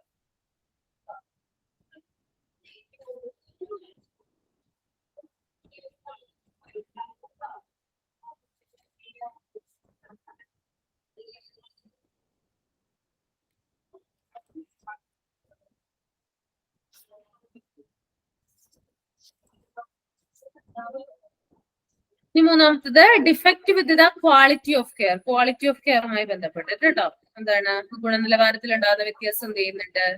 രോഗിയെ ഡിസ്ചാർജ് വാങ്ങാനായിട്ട് പ്രേരിപ്പിക്കുന്നുണ്ട്. Defect with the quality of care.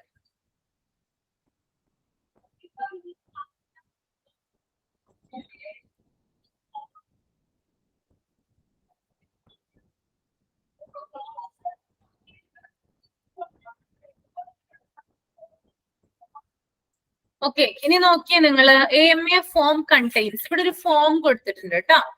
അതായത് നമ്മളിപ്പോ പറഞ്ഞല്ലോ AMA എന്ന് പറയുന്നത് എഗെയിൻസ്റ്റ് മെഡിക്കൽ അഡ്വൈസ് ആണ്. നമ്മൾ ഡോക്ടറുടെ ഇഷ്ടത്തിനല്ലാതെ നമ്മൾ നിർബന്ധപൂർവ്വം പോകുന്നതാണല്ലോ ഹോസ്പിറ്റലിൽ നിന്ന്. അപ്പൊ നമ്മൾ അങ്ങനെ പോകുമ്പോൾ അവര് വെറുതെ ഒന്നും നമ്മളെ വിടില്ല. ഓക്കെ, നിങ്ങൾ പൊയ്ക്കൊന്നും പറഞ്ഞ എന്ത് ചെയ്യില്ല, അവരങ്ങനെ വിട്ടയക്കില്ല. അവരെന്ത് ചെയ്യും, ഒരു ഫോം സൈൻ ചെയ്ത് മേടിക്കും. ഓക്കെ, അപ്പൊ ആ ഫോം എന്തിനു വേണ്ടിയിട്ടാ സൈൻ ചെയ്ത് മേടിക്കണം? നിങ്ങൾക്ക് അറിയാം എന്തിനു വേണ്ടിയിട്ടാ AMA ഫോം സൈൻ ചെയ്ത് മേടിക്കണേ? ഒന്ന് പറഞ്ഞു ആരെങ്കിലും.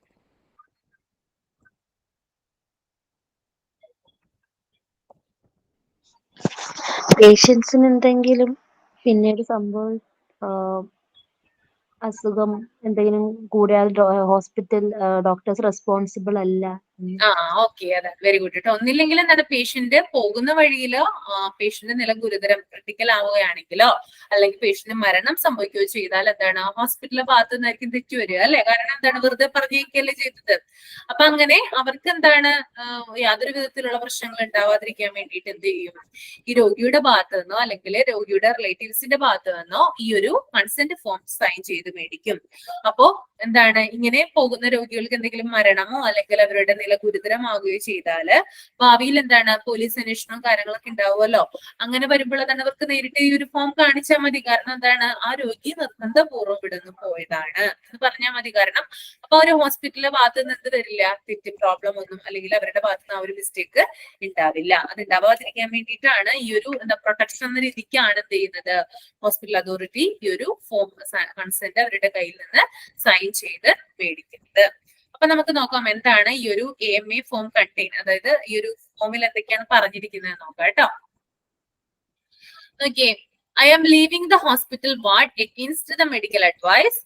Doctor explained to me about my disease condition and ill effects of discharge medical advice. Doctors, hospital and staff will not be responsible for any ill effects that may happen after my departure. കണ്ടോ, തന്നെയാണ്. അതായത് ഞാൻ ഇവിടുന്ന് പോവുകയാണ്, ഡോക്ടറുടെ ഉപദേശത്തിന്, doctor പറയുന്നത് കേൾക്കാതെ ഞാൻ ഇവിടുന്ന് പോവുകയാണ്. ഡോക്ടർ എന്നോട് എക്സ്പ്ലെയിൻ ചെയ്തു, അതായത് ഞാൻ ഇവിടുന്ന് പോയി കഴിഞ്ഞാല് എന്റെ ഡിസീസ് കണ്ടീഷനിൽ ഉണ്ടാകുന്ന ഗുരുതരാവസ്ഥയെ പറ്റി പറഞ്ഞു. കൂടാതെ ഭാവിയിൽ എനിക്ക് ഉണ്ടാകുന്ന പ്രത്യാഘാതങ്ങളെ കുറിച്ച്, കോൺസിക്വൻസിനെ കുറിച്ച് ഡോക്ടർ എന്നോട് പറഞ്ഞു. അതൊക്കെ എന്ത് ചെയ്യുന്നുണ്ട്, ഡോക്ടർ എന്നോട് പറഞ്ഞിട്ടുണ്ട്. അതും പക്ഷെ എന്താണ്, ഡോക്ടറും അതുകൂടാതെ ഈ ഹോസ്പിറ്റലിലുള്ള സ്റ്റാഫുകളും എന്തെല്ലാം, എനിക്ക് എന്തെങ്കിലും, ഞാൻ ഇവിടുന്ന് പോകുന്ന വഴിക്ക് എനിക്ക് എന്തെങ്കിലും സംഭവിച്ചാല് എന്താണ്, ഡോക്ടറോ അല്ലെങ്കിൽ ഈ ഹോസ്പിറ്റലിലുള്ള സ്റ്റാഫുകളോ ഇതിന് ഉത്തരവാദികളല്ല എന്നും പറഞ്ഞാണ് ഈ ഫോമില് എഴുതിയിരിക്കുന്നത് കേട്ടോ. ഓക്കെ, അപ്പോ ഇതിനകത്ത് പറഞ്ഞിട്ടുണ്ട്, അങ്ങനെ എഴുതിയതിനു ശേഷം ഇവിടെ കൊടുത്തിട്ടുണ്ട് name of the patient relative. ഒന്നില്ലെങ്കിൽ പേഷ്യന്റ് ഒപ്പിടണം, അല്ലെങ്കിൽ അയാളുടെ പേര് എഴുതണം, അല്ലെങ്കിൽ റിലേറ്റീവിന്റെ പേര് എഴുതണം കേട്ടോ. ചില പേഷ്യൻസിനെ എഴുതാനായിട്ട് സാധിക്കില്ല. ചില പേഷ്യൻസ് ചിലപ്പോൾ എന്തായിരിക്കും, ബെഡിലായിരിക്കും, ചിലപ്പോൾ എഴുന്നേറ്റ് നടക്കാനോ കൈ ചലിപ്പിക്കാനോ ഒന്നും പറ്റുന്നുണ്ടാവില്ല.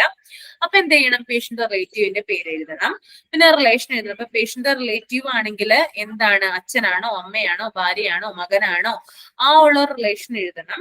പിന്നെ സൈൻ ചെയ്യണം, സിഗ്നേച്ചർ ഇടണം, പിന്നെ പോകുന്ന ഡേറ്റ് ഇടണം, പിന്നെ എപ്പോഴാണ് പോകുന്ന ടൈം, ആ ഒരു കാര്യങ്ങളൊക്കെ എന്ത് ചെയ്യണം, രേഖപ്പെടുത്തണം. ഇതാണ് എന്ത് പറയുന്നത്, AMA ഫോം എന്ന് പറയുന്നത് കേട്ടോ. ഈ ഒരു കൺസെന്റ് ഫോം സൈൻ ചെയ്ത് കൊടുത്തു കഴിഞ്ഞാല് രോഗിക്ക് എന്തെങ്കിലും സംഭവിക്കുകയാണെങ്കിൽ ഹോസ്പിറ്റലിനോ ആ ഹോസ്പിറ്റൽ അതോറിറ്റിക്കോ എന്ത് ചെയ്യില്ല, യാതൊരു ഉത്തരവാദിത്വവും ഇല്ല. മനസ്സിലായില്ലേ? ക്ലിയർ അല്ലേ? Okay,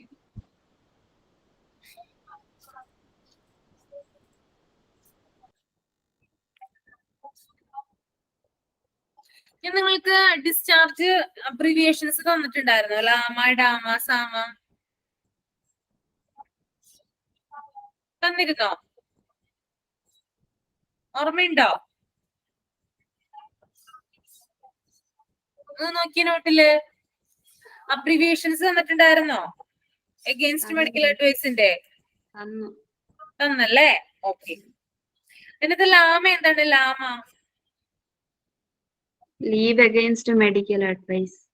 രാമയോ? Discharge against medical advice. സാമയാണെങ്കിലോ? Signing against medical advice.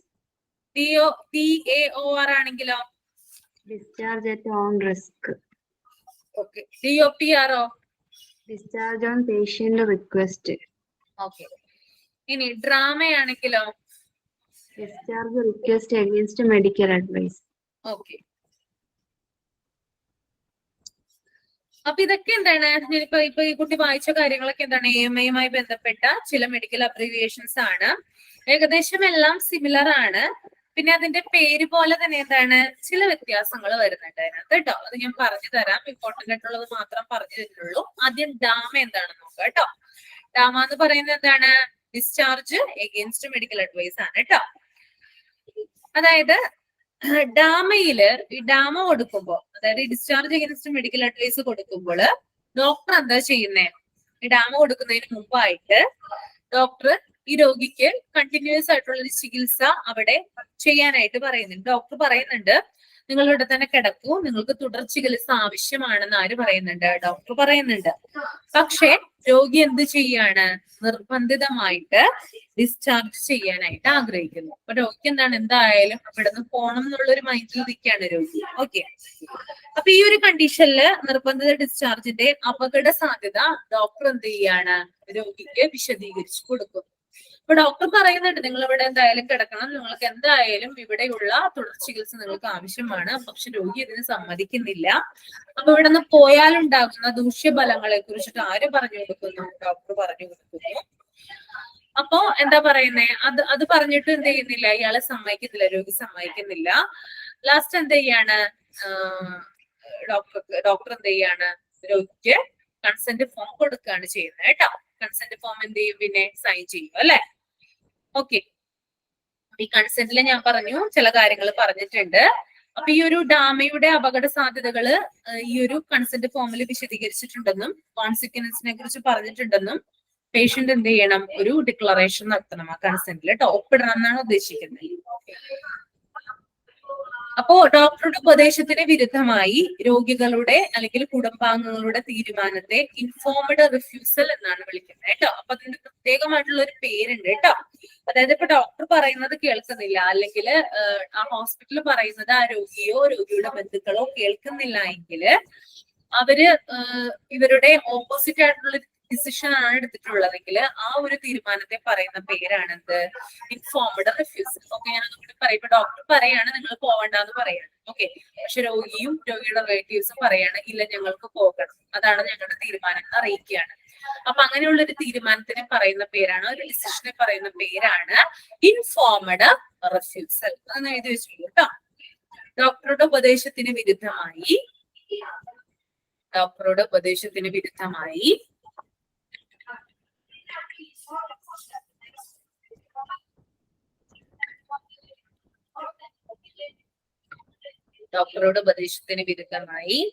രോഗികളുടെ സ്ലാഷ് ഇട്ടിട്ട് എഴുതാം, കുടുംബാംഗങ്ങളുടെ തീരുമാനത്തെ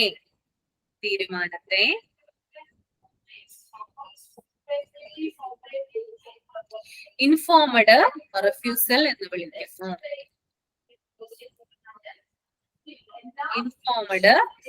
റിഫ്യൂസൽ എന്ന് വിളിക്കുന്നു.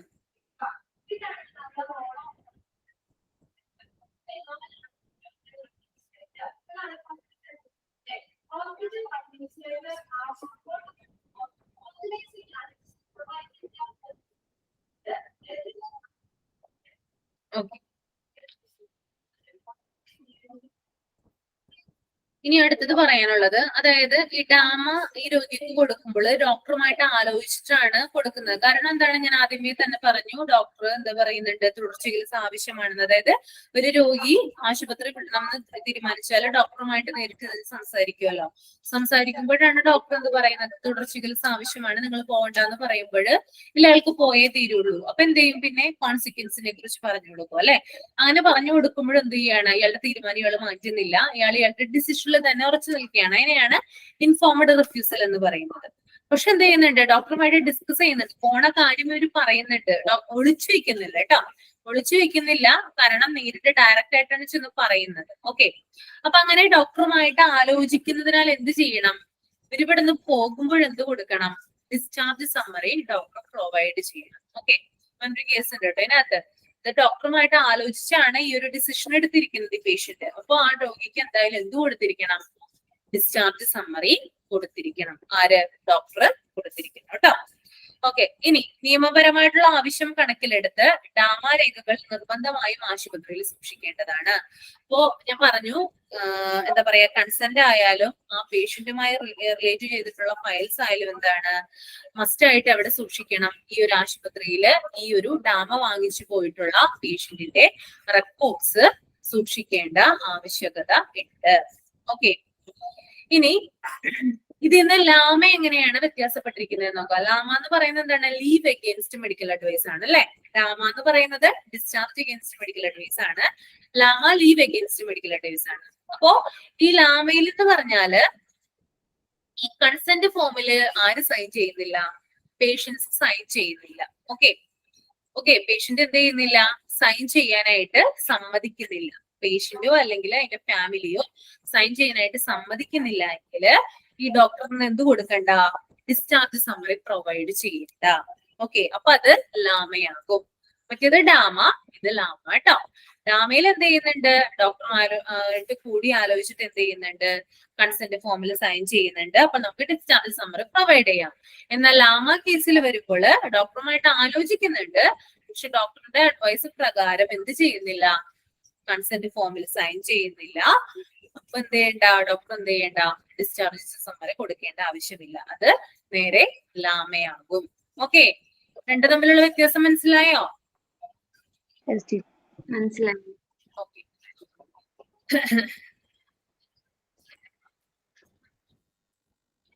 ഓക്കെ, അപ്പൊ ഇത്രയും കാര്യങ്ങൾ പഠിച്ചിട്ട് വരാം കേട്ടോ. അതുകൂടാതെ ഹോസ്പിറ്റൽ വാർഡിന്റെ കാര്യങ്ങൾ എന്ത് ചെയ്യാം? നോക്കിയിട്ട് വരിക. ഓക്കെ, അടുത്ത ക്ലാസ്സിൽ എക്സാം എടുക്കാം കേട്ടോ. ഓക്കെ, അപ്പൊ അതിന്റെ ചെയ്യാണ്ട് സംശയമൊന്നുമില്ലല്ലോ ഇത്ര എടുത്തതില്? ഇല്ല. ഇല്ല. Okay, thank you teacher.